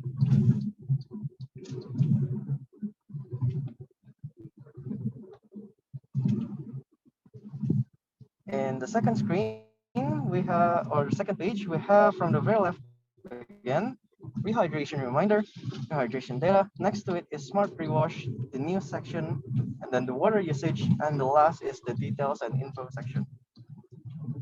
Next page. Next, I will explain a bit on the smart rewash device. Just like the application, the device has a guidebook which can be accessed by scanning the QR code at the bottom left corner. Next. This concept that we made can come in the form of a tap water or a water gallon pump. The concept that is shown here is the gallon pump. It has an inlet pipe that goes into a filter before being pumped out. The pump will use a rechargeable lithium-ion battery to decrease maintenance and have a USB-C charging port. We allow a touch button control to the water temperature and will be equipped with a temperature indicator itself on the bottom side of the spout.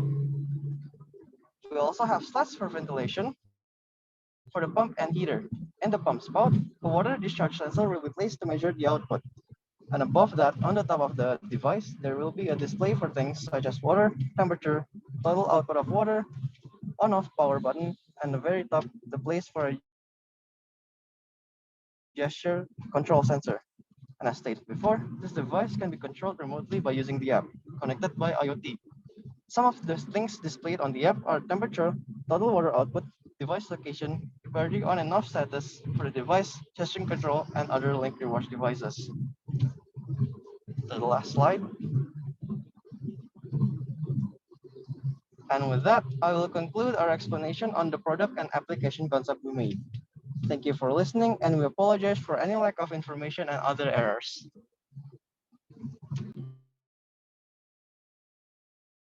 Thank you, Group 3.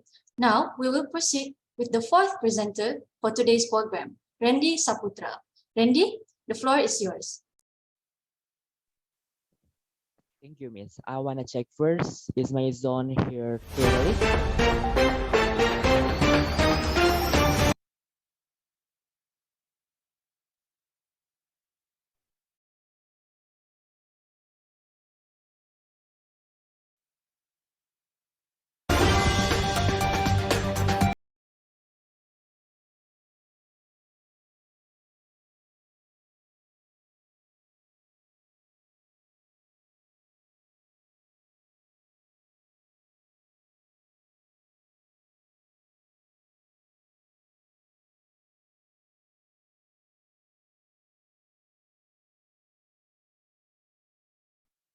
first news come from University of Indonesia.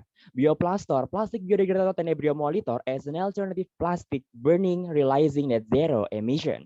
Next slide, please. Let's view more.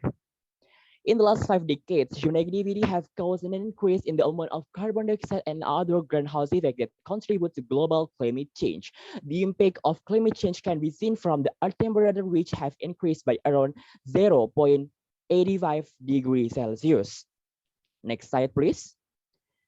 Worse, the impact of global warming is not limited to Earth temperature, but also has an impact on health. Study from Bain, Carrageenis, and Quintal 2020 stated climate and geophysical disaster have killed 1.3 million people and left 4.4 billion others injured, homeless, or in need of emergency assistance in the 1998 until 2017 period. Climate change increased the risk of spreading infection disease such as global warming and extreme weather events after floods. So, what exactly are the contributors to global warming? Next slide, please.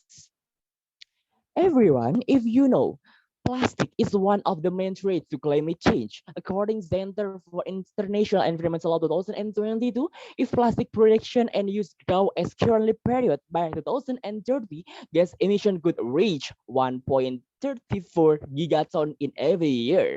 But if it continue, it will generate more. It will be 2.8 gigaton of carbon dioxide emission in every year at 2050. This is the equivalent with amount of carbon dioxide produced by 615 coal-fired power plants. One of the reasons for the high use of plastic, as mentioned in the previous list, is caused by practical level and confidence in plastic in food packaging, especially polystyrene, that is styrofoam. The global polystyrene market is projected to grow from 9.49 billion in 2021 until 9.99 billion in 2028 at compound annual growth rate 0.7% in the forecast period 2021 until 2028. In fact, burning plastic emits 2.9 kilogram of carbon dioxide emission for every kilogram that plastic gets burned. So, as a student, what solution can I present in response to this problem? Curious audience, let's first watch the following video. So we need the immediate action to solve this problem according to SDG 13 climate actions. Next slide, please. Even though it looks a bit amused in this video, you can see the great potential that have microorganism things. Yeah, the video please. The ability of is known as biodegradation. Biodegradation is the process of decomposing organic matter by enzyme produced by living organism. In this case, the organism in situation is the mealworm, Chenebrio monitor Linnaeus. Would have thought that mealworm will decompose plastic into biomass and have a good potential to be alternative solution of burning plastic in the world. Let's view more on the next slide. Obviously, the shape of the mealworm can be seen in the picture. If we remember the theory of metamorphosis of living things, this mealworm is actually the larval stage of Tenebrio monitor beetle. In daily life, this caterpillar is more often used for animal feed. After being investigated, in the intestine of Tenebrio monitor larva consists of Enterococcus and Enterobacteriaceae that able to degrade polystyrene, namely styrofoam. The question is, what is the level of ability of this use mealworms to degrade plastic? Let's view more on the next slide. The biodegradation rate of cut polystyrene, expanded polystyrene EPS, is around 48.2%, which is then broken down by the intestinal bacteria of the mealworm into biomass. However, problems arise in terms of the survivability of this mealworm. The control group that has feed from corn and carrot is decreased by 5% to 85% compared to the control. This figure shows a slightly lower survival rate than the percentage of survival rates from the control steps. So we need steps to optimize this potential of mealworms to degraded plastic as an alternative solution of burning plastic. Let's see more on the next slide. The question is the biodegradability of mealworms limited to styrofoam? Is accurately known. The mealworms is capable of degrading polystyrene and plastic and the other type, and it's PET, PP, LDPE plastic consuming PVC pipes and PVC powder. And if we look at the velocity of this degradation, the degradation rate of polystyrene range from 16 to 23% within 15 days. This is very different, everyone, from natural decomposition process that is need 500 years to degrade polystyrene. Then polystyrene biodegradation increased 34.8% in edible habitat, and it will be increased more in addition of lemon lime soda, and it will become 482%, and it will arrive at 125% with the addition of spinach nutrients. Next slide, please. After knowing the various potential, what can we do as agent of change? What we can do to support this effort? Everyone, if you know, the first role of society is need to sort and separate plastic waste from other type of organic and inorganic waste and prepare special containers. To optimize these environment steps and the level of degradation, I show you a good big solution. This is bioplaster. Next slide, please. Bioplaster, plastic biodegradator tenebriomolitor, have so much many potential. Bioplaster is designed to have technology that can ensure optimal technology and optimal condition for the decomposition of plastic by mealworm and always maintenance, namely by controlling temperature, humidity, light, oxygenation, habitat, and additional nutrients. In addition, bioplaster is also accompanied by speed of plastic biodegradation. This is used the directly intestinal microbial isolate such as Klebsiella oxytoca that will improve the rate of biodegradation. To increase this effectiveness, bioplaster also common the first of many people. This is a supplier of plastic waste that's to contribute to optimizing the empowerment of mealworms, and also it needs additional nutrients as lemon lime soda and spinach. This bioplaster management, there is collection, sorting of types of plastic waste, control of mealworm cultivation, maintenance of bioplaster, and decomposition the process. Next slide, please. And we need some collaboration steps and realizing steps. This is from waste processing site. In Indonesia, if you know, integrated with the role of TPA, tempat promorsesan akhir, example in Indonesian, this is the final waste processing location. This first is to compile of the waste and especially plastic waste, and then to operate and then to biodegrade it with bioplaster. And then two, we need also the role of government to establish of bioplaster evenly distributed in the world, especially in waste dense area. And of course, the main of this role is from the society. The society have starting waste, and all of the we are the students to the younger generation as agents of change. We have a great potential to educate all of the society in order to support this effort to use the mealworm to contribute to climate action, which is by biodegradation process to be alternative solution of burning plastic. Next slide, please.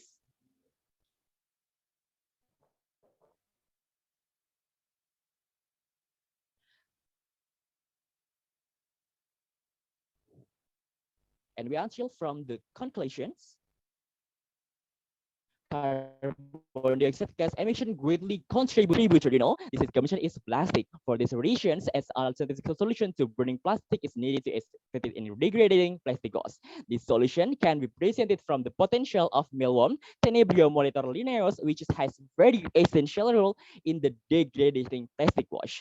As a student, one of the efforts to empower the mealworm to create an ecocentric habitat for the viability and survivability of the mealworm. The effort is to empowerment plastic biodegradation, which is have mealworms have one of the nearest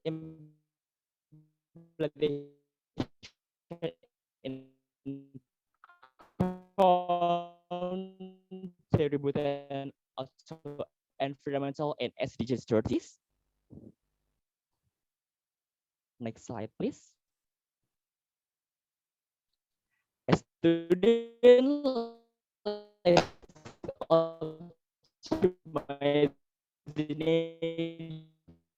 technology, we develop effort to deal with the cost of the plastic chain embryo monitor.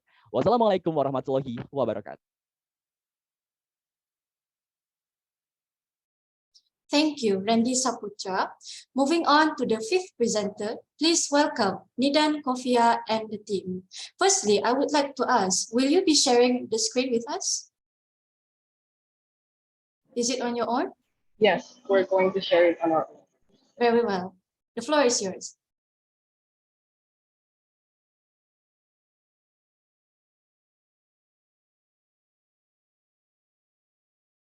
Excuse me, is it visible right now?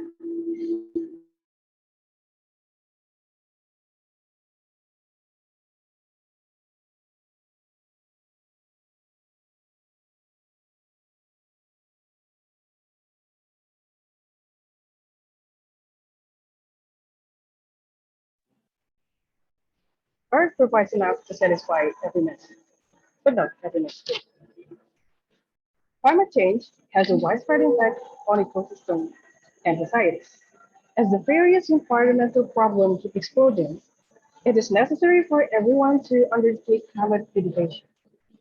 Every country has its own way of taking actions for climate change. And for Indonesia, the government has been working on handling its forest fire mitigation and its source. This graph shows top three sector with the highest accomplishment regarding mitigation efforts for climate change that the government of Indonesia had been working on. As you can see, there is a significant value between the first sector compared to the second and the third. Now, the question is, how can the government of Indonesia address climate change? And the second is, how can young people take part in tackling climate change? I'm Nida Novia and my teammate Muhammad Fari Yusufullah. This morning, we're going to discuss improvements that we can take in tackling the climate crisis to accelerate net zero emissions. Developed countries use carbon credit as their solution to manage carbon emission. There are various types of carbon credits mechanism, which include Clean Development Mechanism (CDM) and Cap and Trading (CD). Indonesia utilizes Clean Development Mechanism, and this is known as Nusantara Carbon Scheme. CDMs allows developed countries to fund greenhouse gases emissions reducing projects in developing countries and plans emission as part of their own effort to meet international emission target. While cap and trade work this way, the government set a cap for emission on greenhouse gases emission. If an industry is able to emit GHG below the cap, then the industry can sell the excess capacity to the other industry that are over the target.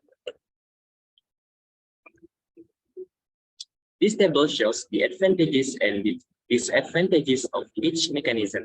We consider that the government is better off using cap and trade because it is more suitable for Indonesia, and its main strength is that it is more realistic.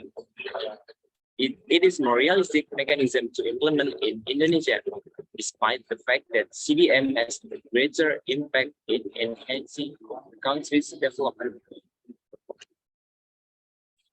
The reform we initiate start by private companies buying the carbon emissions they emit to the government. The higher the gas emissions, the greater the amount tax they have to pay. This income will receive and managed by Indonesian Environment Fund or BPDLH. Later on, BPDLH will need to cooperate with the Directorate General for Climate Change Control or DGPPI, a national climate change council handled by the Ministry of Environment and Forestry of Indonesia. Further on, DGPPI needs to establish a department that will work on specific purposes according to low carbon development goals of Indonesia for 2020 and 2024.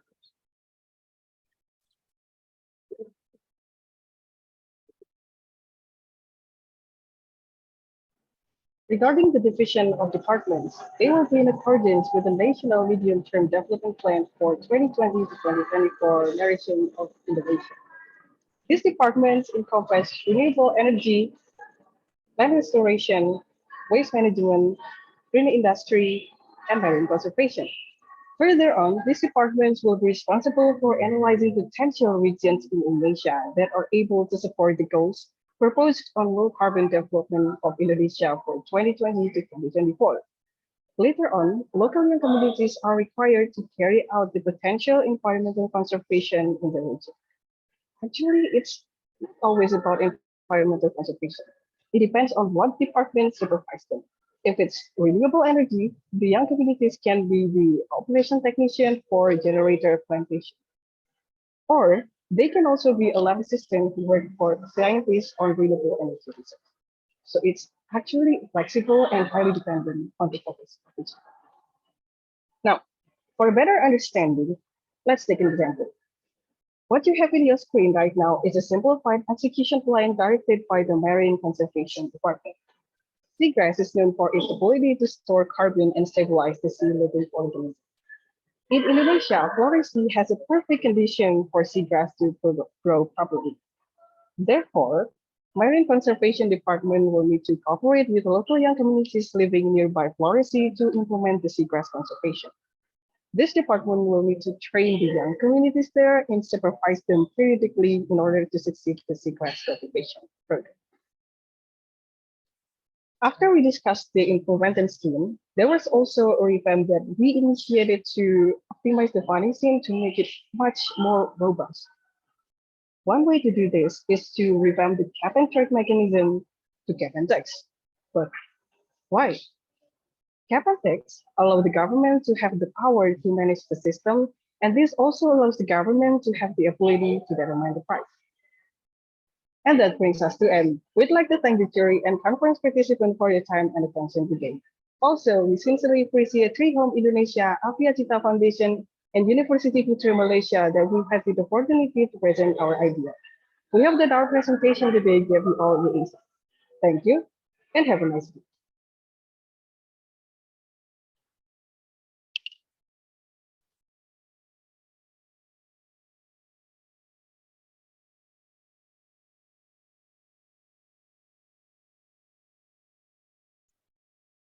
Thank you, Nidan, Kofia, and the team. Now we will proceed to our sixth presenter, So Pao Ching and the team. You may start now.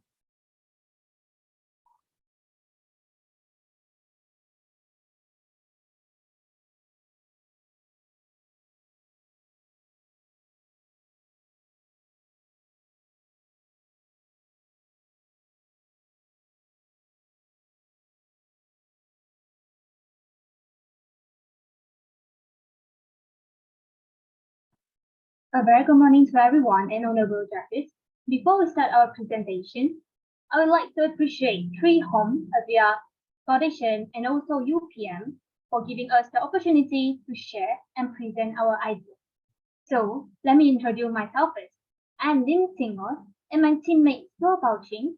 Both of us are Year 1 students from Bachelor of Food Science and Technology from University Putra Malaysia. And we will be presenting to you about the approaches to reduce carbon footprint or carbon emission in Malaysia. On the first slide, we have our logo, which is an OK sign, which means the environment will be more desirable with net zero carbon emission. Next slide, please.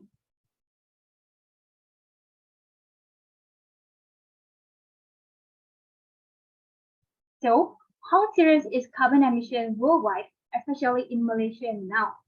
To be frank, carbon emission keeps increasing year by year. This line graph shows that Malaysia's carbon dioxide emission increased by 8.2% from 2017 to 2019, reaching 7.9 metric tons per capita. This may due to the country's fast urbanization, economic growth, and also high energy consumption. Thus, the aim of achieving net zero carbon emissions is outlined in 12 Malaysia Plan 2021 to 2025. Next slide, please.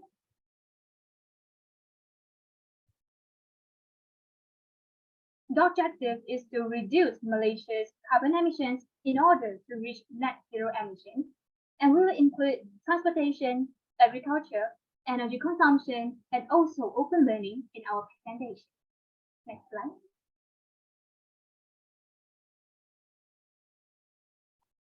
First, transportation. According to the statistics from the Ministry of Transport Malaysia, there were 32.3 million registered cars in 2020 compared to 31.2 million in 2019, an increase of about 1.1 million vehicles or 3.23% from 2019 to 2020. Although road transportation offers convenience for daily life, its fuel consumption and carbon emissions per km driven are substantially greater than other forms of transportation. Next slide, please. Thus, public transportation should be benefited by all citizens.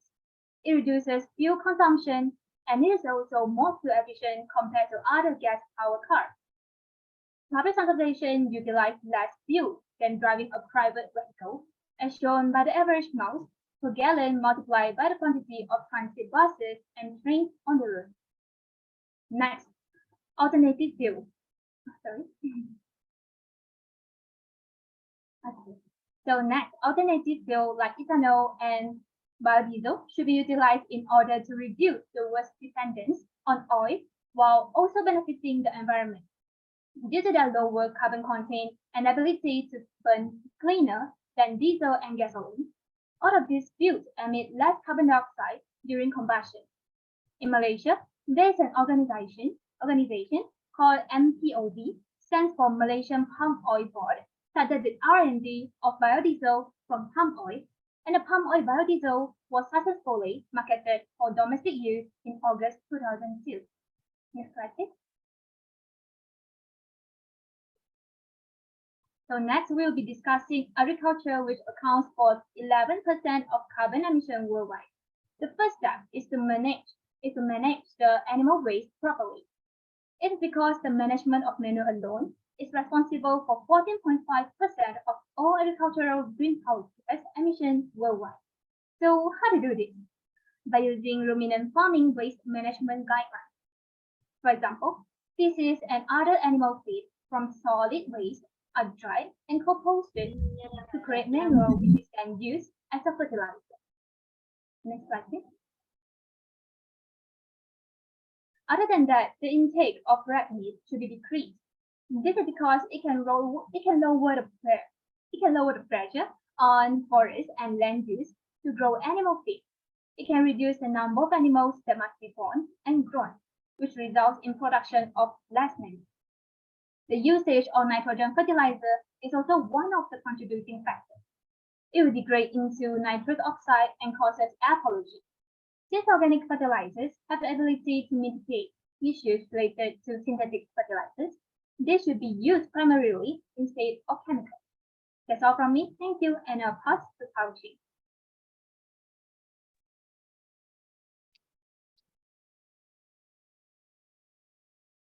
Hi everyone, my name is Pao Ching. Currently, I'm studying at UPN and taking the course which is Bachelor of Food Science and Technology. Today, I'm going to talk about the other two factors, which are energy consumption and also open burning. Firstly, energy consumption is one of the largest contributors to carbon emission, which contributes to 42% of carbon emission. It's because electrical appliances are needed to improve our life quality. One of the best examples will be air conditioning. There are great demand for air conditioning as the time goes is because air conditioning provides ventilation and also comfort to the users. However, like a proverb says, every advantage has its disadvantage. The disadvantages of using the air conditionings in excess will cause us global warming issue as it emits the harmful gases that contain the carbon.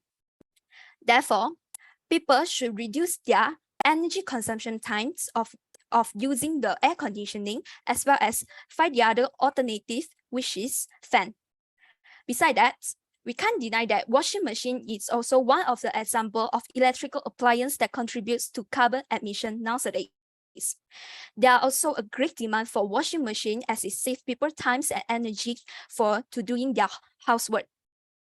However, washing machine have its own drawback also, which is emit the carbon.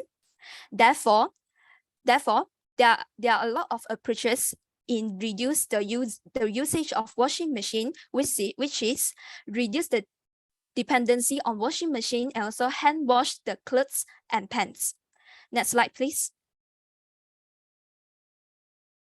Now I'm going to moving on to the second factors, which is open burning. Open burning is defined as any combustion that occurs in the open air. Based on the statistic that are already attached on the slide, we can clearly observe that Johor Bahru has recorded the higher burning cases in landfill, while the second highest is Selangor, while the third highest is Kedah. There are a lot of drawbacks of open burning, which are causes environmental issue, risky for people with sensitive respiratory system, affect our life quality, as well as causes headache and also nausea. Based on the information, burning cases in landfill is one of the contributors to the total burning cases in 2022. When there is a problem, we must come up with a solution. Next slide, please.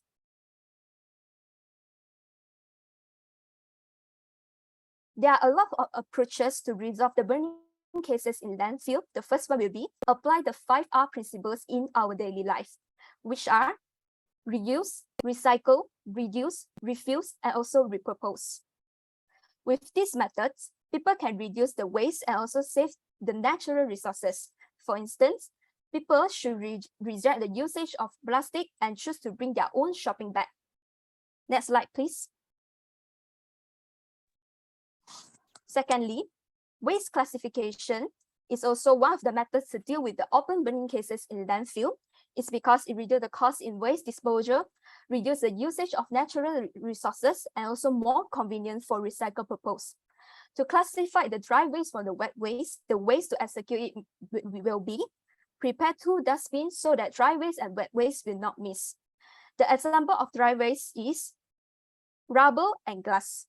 To further classify the dry waste into 4 categories, which are glass, metal, paper, and also the plastic.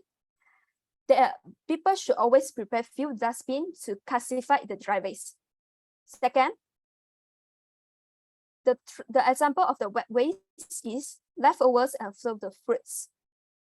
However, wet waste has direct impact on the environment, which the wet waste will emit the greenhouse gases such as methane gas. Therefore, people should always convert the wet waste into fertilizer and compost that can be used in our daily life. Next slide, please.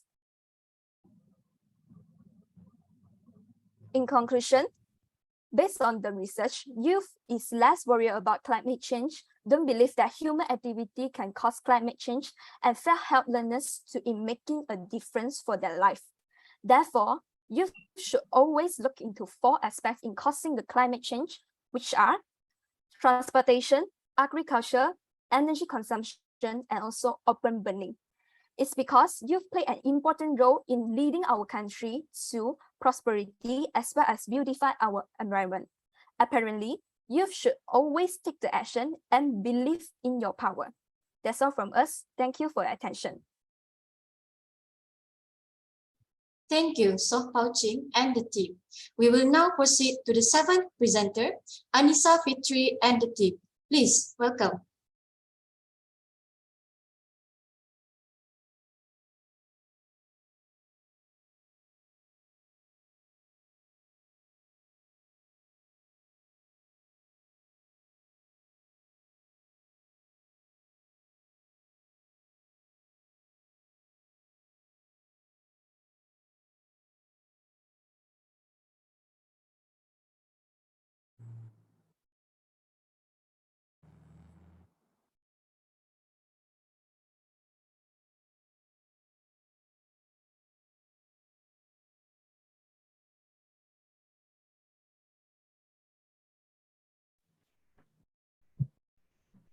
Okay, thank you. Behind public consumption, there is pollution that strikes back. Love the air as air given left to us. all the judges that we respect, the audience, and the presenters. Assalamualaikum warahmatullahi wabarakatuh. Introducing us from Brawijaya University, consisting of me, Anissa Fitri, and my team, Sandrina Auliasari and Salsabila Nazla Safa Kamila. On today's occasions, we are proud to introduce our ideas and innovations in responding to the challenges of global climate change with the title Air Purifier Drone Using Gas Sensor and Artificial Neural Network to Achieve Net Zero Emissions. Next slide. All right. As the news snippets are shown on the screen, it can be seen that the impact of global climate change has become a concern of the world community and nations. Climate change, as many people know, is a natural event that can be explained scientifically and is considered a natural thing. However, what makes the issue of climate change increasingly appear on the surface and become the subject of discussion for many people is that in the last few decades, to be precise, after the air industrializations, according to the result of the IPCC report, the process of climate change is moving faster and the impact of climate change are being felt more and more widely. Seeing the influence that emissions have on several sectors of life is quite large, the United Nations held a conference of the parties in the United Nations Framework Convention on Climate Change, which was held in 2015 in Paris and became a new milestone in effort to address the problem climate change by most countries in the world. The main goal of the Paris Agreement is to keep global temperature rise decently below 2 degrees Celsius and encourage effort to limit temperature rises further to 1.5 degrees Celsius above pre-industrial levels. But unfortunately, the largest is the danger of failing because Japan, Indonesia, India, Vietnam, and China plan to build 600 coal-fired power plants which cover 80% of the portion of global new coal. Next. In the following up on this commitment, what needs to be done first to estimate the amount of emissions absorption potential and carbon stock from all regions of the world countries. The approach to the number of carbon emissions from an area is calculated through the main individual activities that produce carbon emissions or carbon footprint. Meanwhile, the calculation of potential carbon absorption and storage can be calculated from the ability of land cover vegetation in the form of land, air, and water ecosystem. So that by knowing the area and type of land cover in an area, it can be calculated more specifically the absorption and storage potential of carbon dioxide from the area. Next. Okay. In general, this innovation consists of hardware and software. Hardware includes the design of electrical device and mechanical device. Meanwhile, the software using include the STM32F4 program and artificial neural network using the KL Vision software.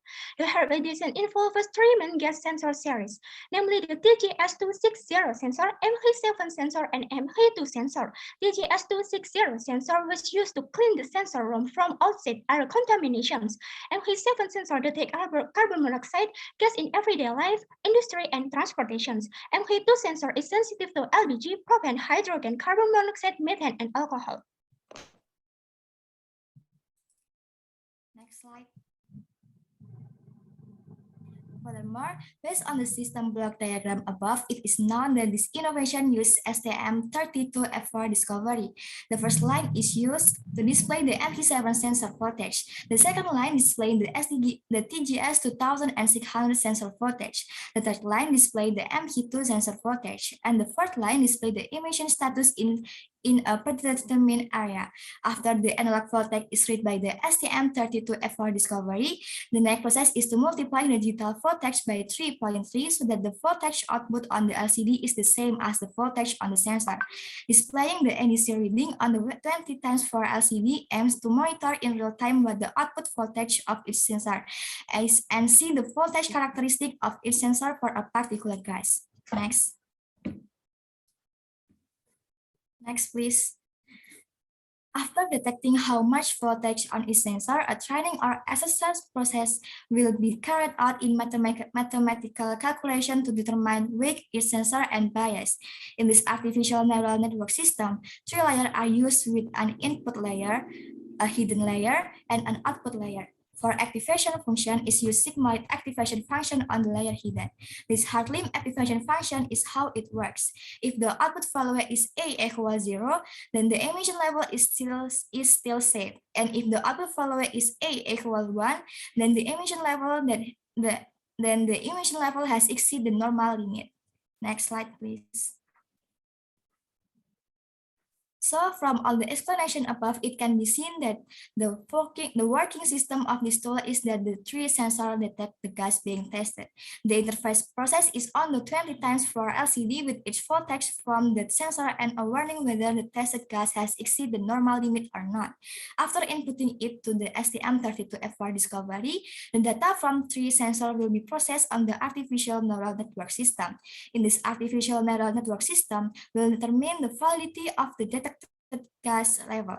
Furthermore, if the software detect an indication of emission level that exceed normal limit, the drone will automatically rotate and activate the air purifier function. Next slide. As a form of technology development, in this innovation, the work system of the air purifier is extended to outdoor use. The display model of the drone air purifier can be seen in the following slide. Next, please.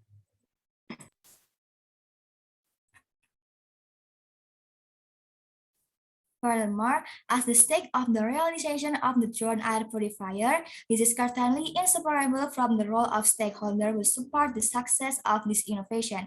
The stakeholder that we have chosen consists of Ministry of Environment and Forestry of the Republic Indonesia on a national scale, and the United Nations Industrial Development Organization on an international scale, that are Drone Indonesia, universities and community as stakeholder. It is expected to be able to provide criticism, suggestion, and support to development parties so that the benefit of this innovation can be felt by all parties.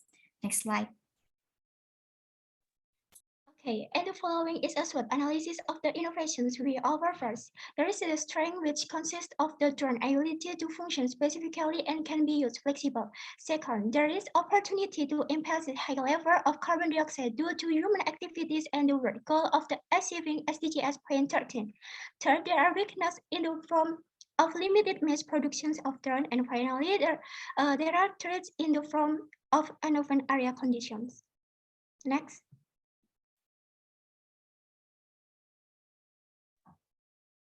Through this innovation, there are several objectives to be achieved. First, reducing emission levels must specifically based on carbon activity in a predetermined area. This goal is achieved by chip components in drones that contain carbon footnote data. Second, maintain air quality in a healthy condition without excess emission levels. This goal is achieved by having a sensor that will sound if the emission levels in the area are very high, so that the function of the air purifier can work automatically.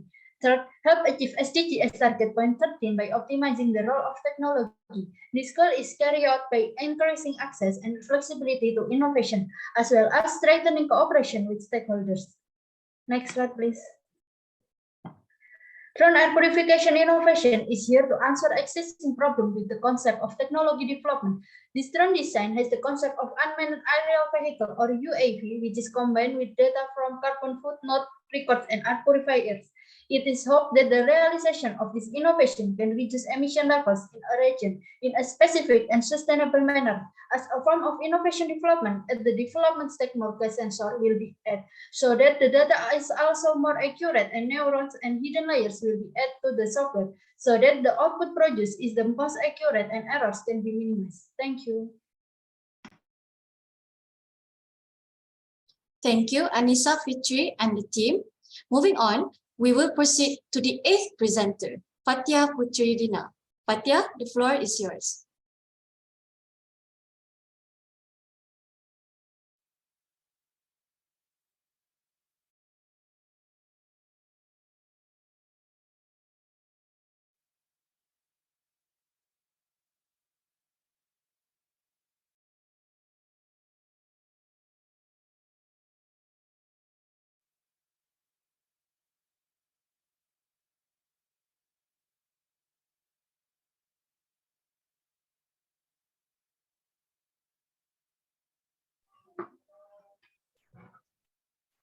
Okay, thank you, committee, for the chance. Okay, Good evening, the judges that I respect and all of the participants who attend today. You all are cool. It's an honor for me to be able to perform as the International Scientific Essay finalist in today's meeting.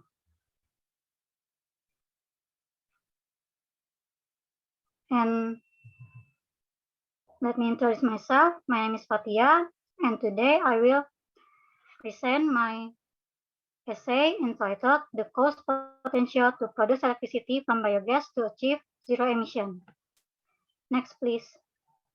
Before we go to the topic, let me give some brief explanation about the problem that we are facing today, which is global warming. Global warming is an event where the Earth's temperature changes globally due to the release of greenhouse gases from year to year. And then global warming has started since the Industrial Revolution was in full swing in the 18th century. So there are two problems of global warming. First, the thinning of ozone layer, and then the greenhouse gases replace the layer of ozone, so it makes the temperature of Earth increasing. And there are some examples of greenhouse gases such as carbon and methane gas. And the methane gas produced by coals contributes to 14% to global warming. Next, please.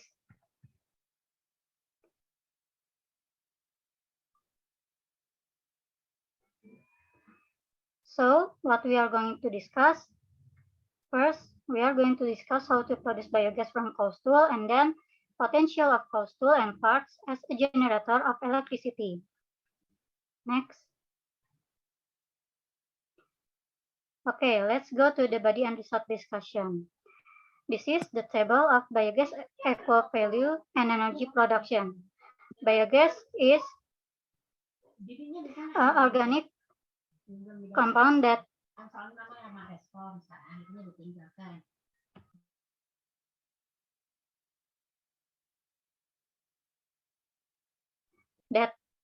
converted into a gas by the bacteria such as methanococcus. And the 1 meter cubic of biogas can equals with LPG 0.46 kilogram and firewood 3.5 kilogram. And it's such a big number. Next, please. So, how to produce electricity from coal stool? The first, processing coal stool into biogas, which is called anaerobic digestion. And the methane gas and waste substance will be produced from the anaerobic digestion, and the waste substance can be used for the fertilizer, and then methane gas will be used as fuel for a biogas generator set, which consists of a gas engine. And then gas engine use biogas as fuel and oxygen from free air in the combustion process. Next, please. So this is the biogas power generation flow chart. It's the same as before. The power generator will produce electric power and heat with the help of oxygen. Next, please. And this is the illustration of bioreactor scene. Next, please. And then how to produce electricity from coal-fired. First, zeolite was installed in the second layer of the roof of the cage made of silver tarpaulin. Zeolite can absorb the methane gas that produced from coal-fired. And the methane gas that absorbed by the xyloid will be carried and flowed into the tube at the bottom of the cage pole using a pipe. And then, after the gas has entered the tube, the methane gas will be converted into electrical energy, as the same as the cause tool. And then energy can be used to drive tools that require electrical energy. Next, please. And then this is the illustration of the part conversion into energy. The xyloid will be the layer of the cage roof. Next, please. And then how to count the electricity. Here is the formula. The number of Indonesian cattle times by the amount of methane gas that can be produced from coastal and the parts, and times by the conversion of methane gas to electricity. I have searched some data from Indonesia. The number of Indonesia cattle, 18 million heads, and the amount of methane gas from sewage, 400 liters. The amount of methane gas from parts, 150 liters. Conversion of methane gas into electricity, 11 kilowatt hours. And then the amount of electricity that can be generated, approximately 110 million kilowatt hours per day. And it can be accommodate approximately 36 million people. Next, please. And then this is the table of methane gas energy conversion to electricity energy. This is what I have talked before. 1 meter cubic methane gas can equals with 11 kilowatt hours. Next, please. And this is the table of biogas conversion and its use besides the utilization for the farming machine. It can be for cooking or lighting. Next, please. So, what we can conclude from the presentation. Next, please. First, converting the methane containing coastal and parts into biogas and finally generating electricity can be a solution to global warming. And then, utilization of coastal in addition to reducing global warming can also reduce waste from coast. And the last, it requires the cooperation of many parties and further development of this idea. Next, please. Okay, this is the reference that I use. Thank you for the attention and the time. Sorry for any mistake. Before I close this presentation, let me give some pantun bahasa. Gula putih, gula Jawa. Sampai nanti rekan-rekan semua. Good afternoon.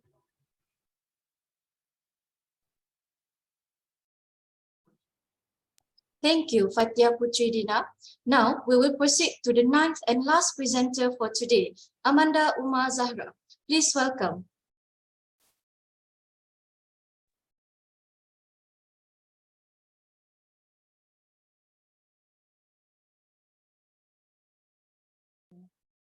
Good afternoon, everyone. Good afternoon, assessors. I'm Amanda Uma from the University of Indonesia, Faculty of Humanities Dutch Study Program. And today I'm here to present about my essay, which will discuss about challenges and solutions to the problem of deforestation and forest degradation. Next slide, please. Yeah. Before that, do you know what deforestation and forest degradation are? Forest degradation itself is a reduction of forest area due to the destruction of the forest ecosystem, so that the function of the forest itself decreases. And having the close meaning to forest degradation, deforestation is the deliberate clearing of forest land by removing forests or stands of trees from the land. and massive deforestation has a sizable impact on forest communities and the world at large. Forest degradation deserves our collective attention due to the increasing number of natural phenomena and the climate crisis that we are experiencing. Next. According to the data, tropical rainforests experience the highest concentration of deforestation, especially in tropical countries. And Southeast Asia has one of the highest deforestation rates in the world. Experts warn if we allow current deforestation activities to continue, Southeast Asia could lose more than 40% of the region's biodiversity by 2100. And the main cause of deforestation in this region is palm oil production, followed by logging and croplands, where 84% of the world palm oil production occurs in Indonesia for about 57% and for Malaysia 27%. Next slide, please. By taking one example of the cause of deforestation, that is palm oil tree cultivation, we can conclude that growing the same crop on the same land year after year reduces the availability of certain nutrients and degrades the soil. Not rotating crops can lead to nutrients becoming depleted in the soil, as well as soil erosion and other problems. Infertile soil and plants affected by pesticides are the long-term effect of monoculture. Furthermore, to increase its productivity, monoculture needs to expand the land and use excessive chemical components.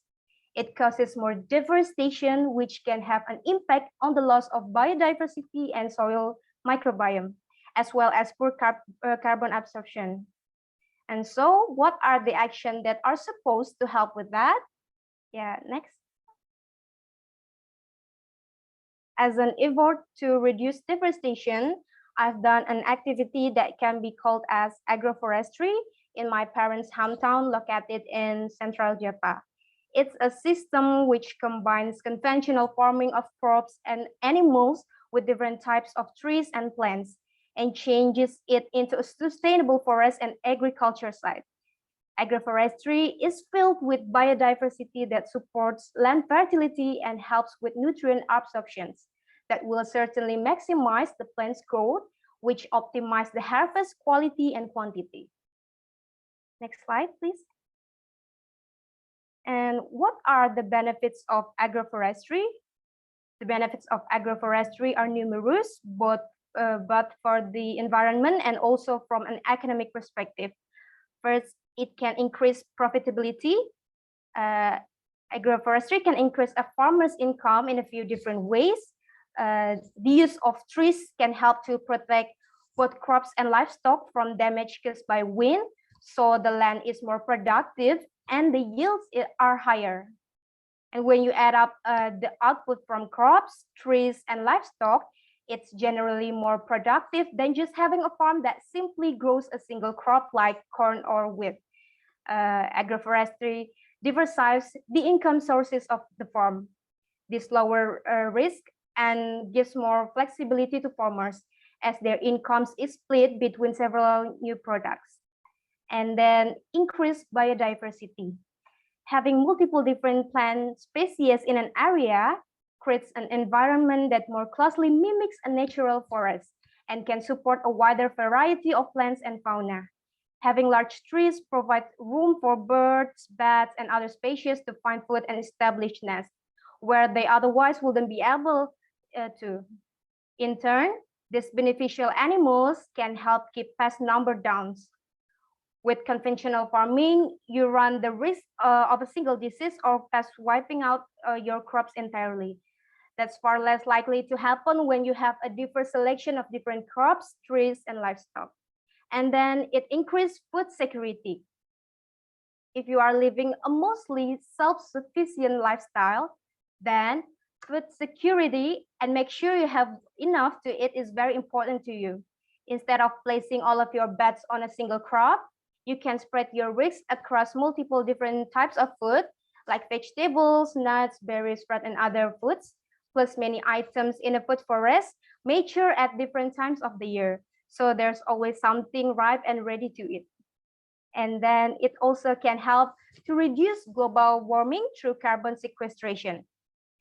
Trees in other plants absorb carbon dioxide from the atmosphere to grow.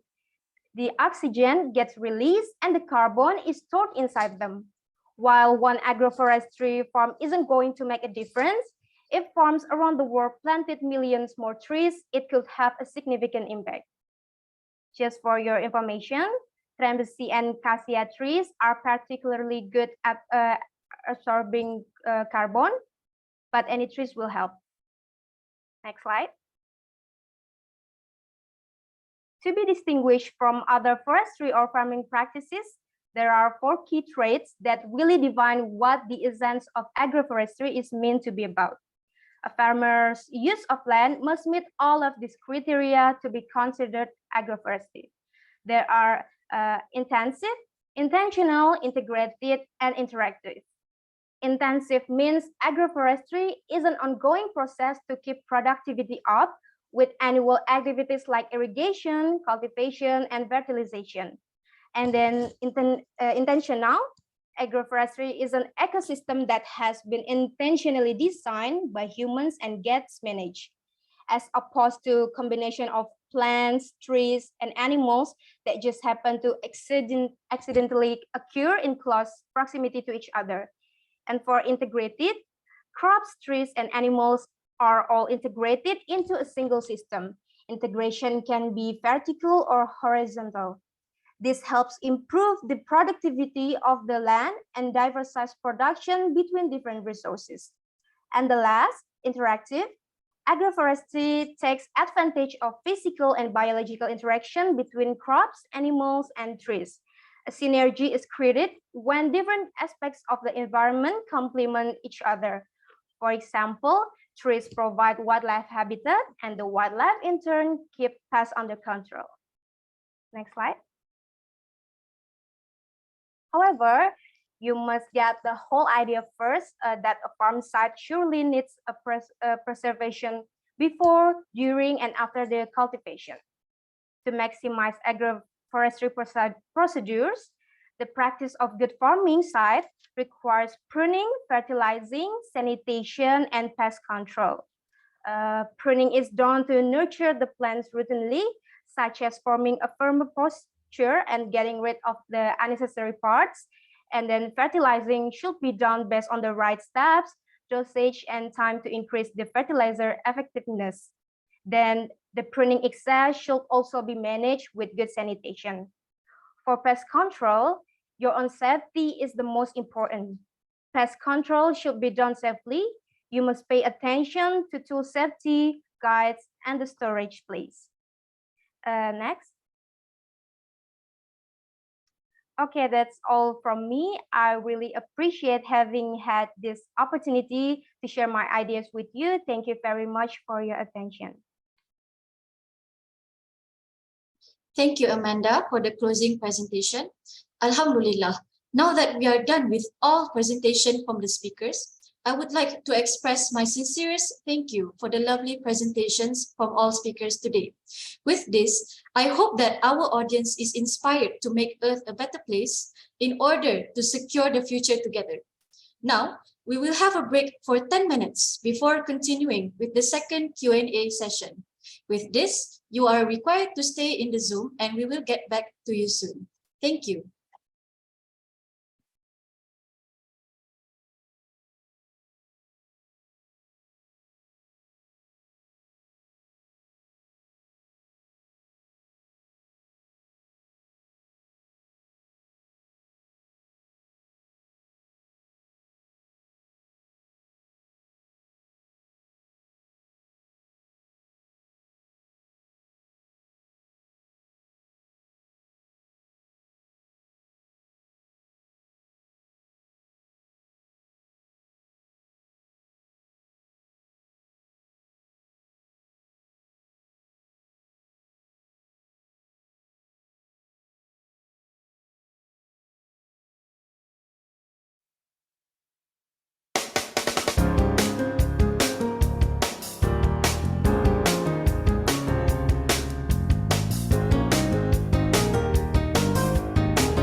Treehome Indonesia! Talking and education in one region!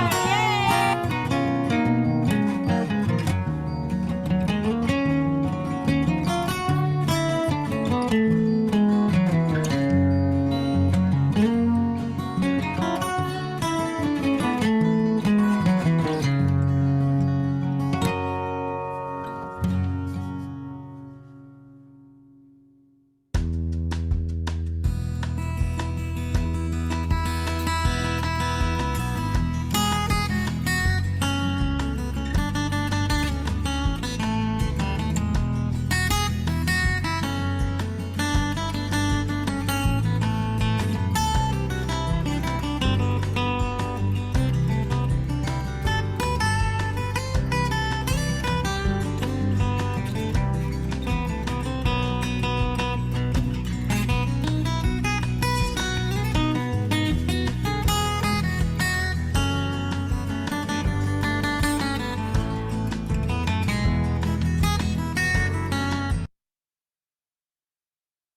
Welcome back to our webinar Youth Tackling Climate Change.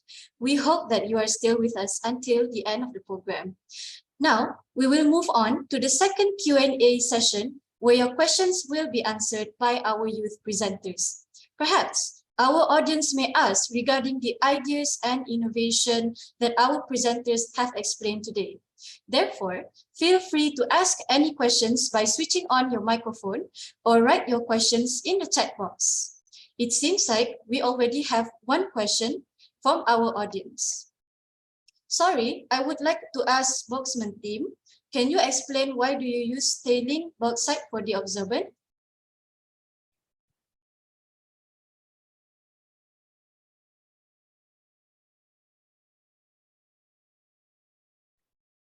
Okay, mungkin Sasa, do you want to go first? Okay. Thank you for your question. Why we use bauxite tailing for the absorbent? First of all, I want to explain about tailings are a type of waste resulting from mining activities, like remains of the process of separating important material from ore. And the presence of this waste is unavoidable in the world of mining. However, sometimes tailings from a mine still contain minerals or material that can be used. Tailings from the processing of bauxite are located on mostly located in Riau, Bintan Island, Riau, and bauxite, like we say red mark, and bauxite has contents about 50% alumina around, and then around 12% silica, and also has hematite around 10%, and some other inorganic effect in small amounts. And with the presence of some of these material contents, tailings have the potential to be rose, and some of benefits tailing include as material for common production by utilizing aluminum and iron content for road construction material, dam construction, and brick production in addition. And also in addition, Riau is largest bauxite production in Indonesia. But the utilization of tailings has not been maximized, and even though the high alumina and silica content can be we use for the absorbent CO2. Thank you. Maybe that's all from me.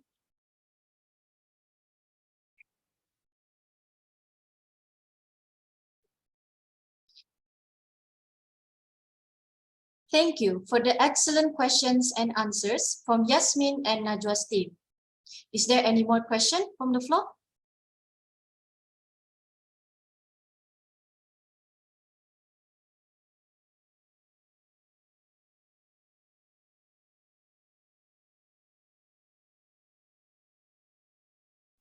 If there are no more questions from the floor, we will proceed with awards and nominations for our speakers today. I, Noshazana binti Surji, as the representative of the Treehome 2022, I am very grateful and thankful for the willingness of all speakers to share their thoughts and join us today. I would also like to apologize for any inconvenience caused toward our beloved speakers and presenters. As the presentation and conference session is now over, I would like to handle back the ceremony to Hanum. So Hanum, the floor is yours. Thank you.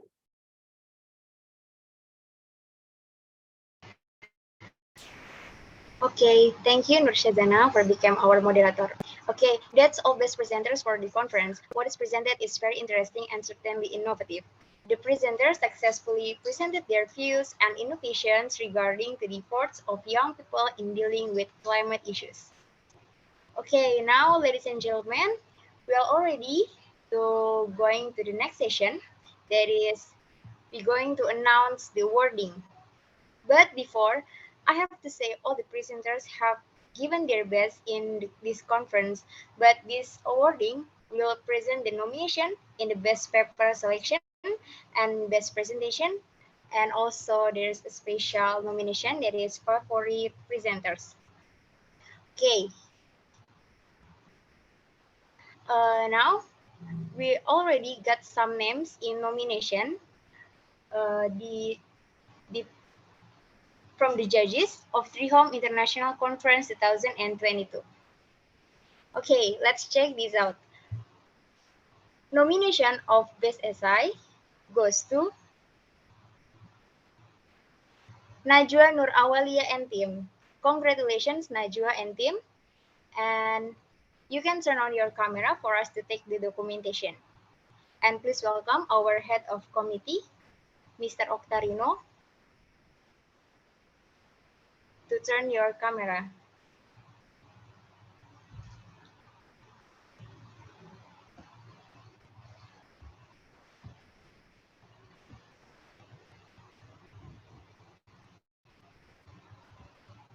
Okay, is there Mr. Octarino?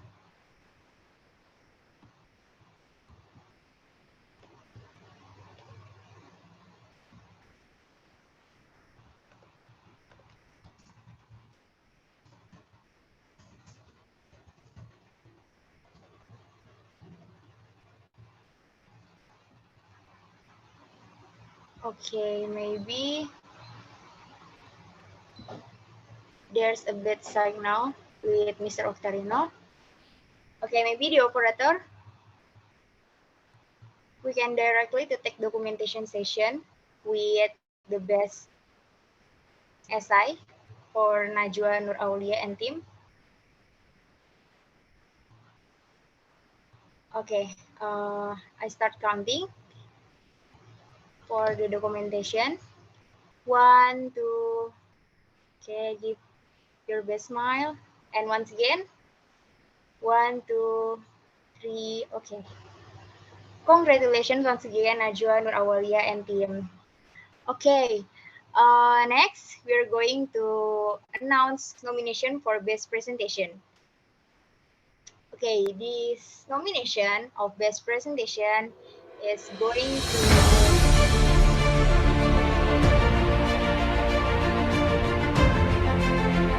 for best presentation goes to Randy Saputra. Congratulations, Randy, for your awarding. And maybe you can turn on your camera.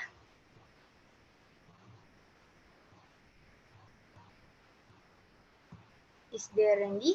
Okay, congratulations, Randy.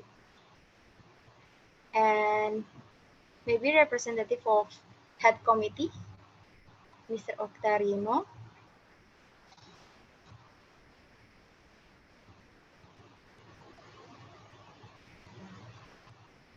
Okay, we're going to take documentation.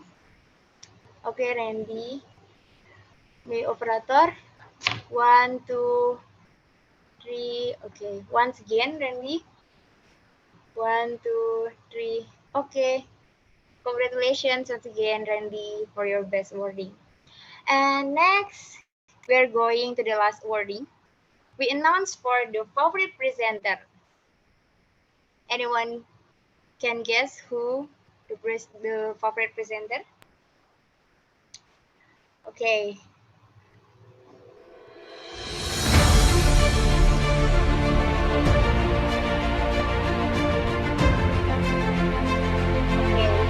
I'm going to announce for the favorite that goes to congratulations for your awarding as favorite presenter. Maybe you guys can turn on your camera for receiving the certificate.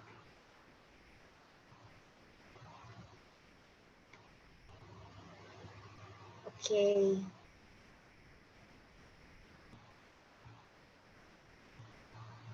Okay, operator, we are ready to take documentation for favorite presenter. Okay, so coaching and team, give your best smile. 1, 2, 3. Okay, once again. 1, 2, 3. Okay, congratulations, so coaching and team. Okay, guys. As I said before, all presenters have given their best presentation for this conference. Your intention, effort, and courage in expressing your thoughts on efforts to deal with climate problems have become extraordinary things to be appreciated. And obviously, all the presenters will get a certificate of appreciation. And once again, congratulations to all presenters of Treehome International Conference this year. Okay, now we're going to the next agenda is documentation. Maybe all the participants and committee, also the presenters, you can turn on your camera to us take documentation. Okay, I'll give you 10 seconds to turn on your camera.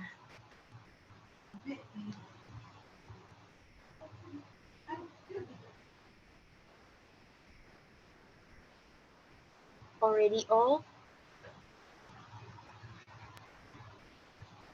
Okay.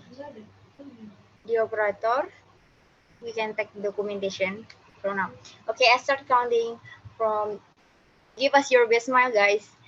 1, 2, 3. Okay, once again. 1, 2, 3. Okay, thank you all. Okay. And finally, guys, we are already to the last agenda. That is closing. That's all of our agenda today. We thank all those who have been involved in this event. Hopefully, in the future, we as future leaders can continue to work together and contribute for the bright future with a safe and healthy social life. And we don't forget to say thank you to the media partners who also provided support in holding this event. They are Milenial Menginspirasi, Indonesian Forester, Himasilva PC Universitas Bengkulu, Himasilva PC Universitas Muhammadiyah Malang, Himasilva PC Universitas Mataram, Himasilva PC Universitas Tadulako, Forestation FKT UGM, ISEC Universitas Indonesia, Forum Harimau Kita, UI Youth Environmental Action, and Mahasiswa Kehutanan. Okay, and there's adding information for all participants. Don't forget to fill the link below to claim the certificate. And I'm Hanum Giselvia Azhara as the Master of Ceremony today. Thank you so much for your participating and nice attention. And wassalamualaikum warahmatullahi wabarakatuh. Have a nice day, everyone.